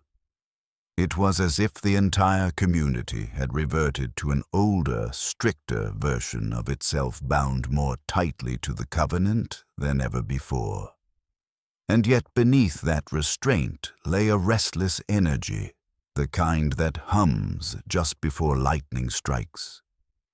Everyone knew that the naming had changed the hollow in ways not yet visible. It was not a question of if the consequences would arrive, but when. The changed and the returned. Those whose names had been spoken began to show subtle but undeniable changes. Some of the children returned with memories their parents had never given them recipes for dishes no one in the hollow had cooked in generations, lullabies in languages long forgotten, the ability to recite the order of stars across the winter sky. Others displayed behaviors that unsettled even their closest kin, sitting for hours in dark corners, tracing patterns in the dust that matched the notches on the orchard's roots, or speaking softly to no one in particular, as though continuing a conversation from the other side. The adults were no less altered. One man thought dead in a fire decades ago now walked the streets again, his face scarred but his eyes bright with a strange, unblinking clarity. He claimed to remember nothing of the fire, but he knew things about people's pasts that no living soul could know. A widow, long resigned to loneliness, awoke one morning to find her husband sitting at their kitchen table, his clothes damp with morning dew, his voice carrying the echo of 100 unfamiliar places. Some embraced these returns as miracles. Others saw them as unfinished transactions, debts paid in the wrong currency. The hollow had always been a place where the boundary between the living and the gone was thinner than elsewhere, but now that line was blurred, almost beyond recognition. The council's last gathering. Recognizing the fragility of their position, the council of elders called for one final gathering in the meeting hall. Every bench was filled, the air heavy with the mingled scents of damp wool and fear. The eldest keeper spoke first, his voice carrying the weight of years and secrets. He told the town that the covenant had been tested in ways it was never meant to be. The orchard's breath was not a gift freely given. It was an exchange, and the hollow had taken more than it had offered back. If they wished to survive another generation, they would need to restore balance not by resisting the orchard, but by meeting it halfway. This meant sacrifices. Not the old kind the keeper promised, but acts of deliberate giving, names offered willingly, memories shared without expectation, of return truths spoken aloud and left in the air for the orchard to keep. There was no applause when he finished, only a slow murmur as people absorbed the truth. The council adjourned with no further public meeting, planned their role now shifting from governance to quiet guardianship. Some saw this as wisdom. Others feared it was simply retreat dressed as strategy.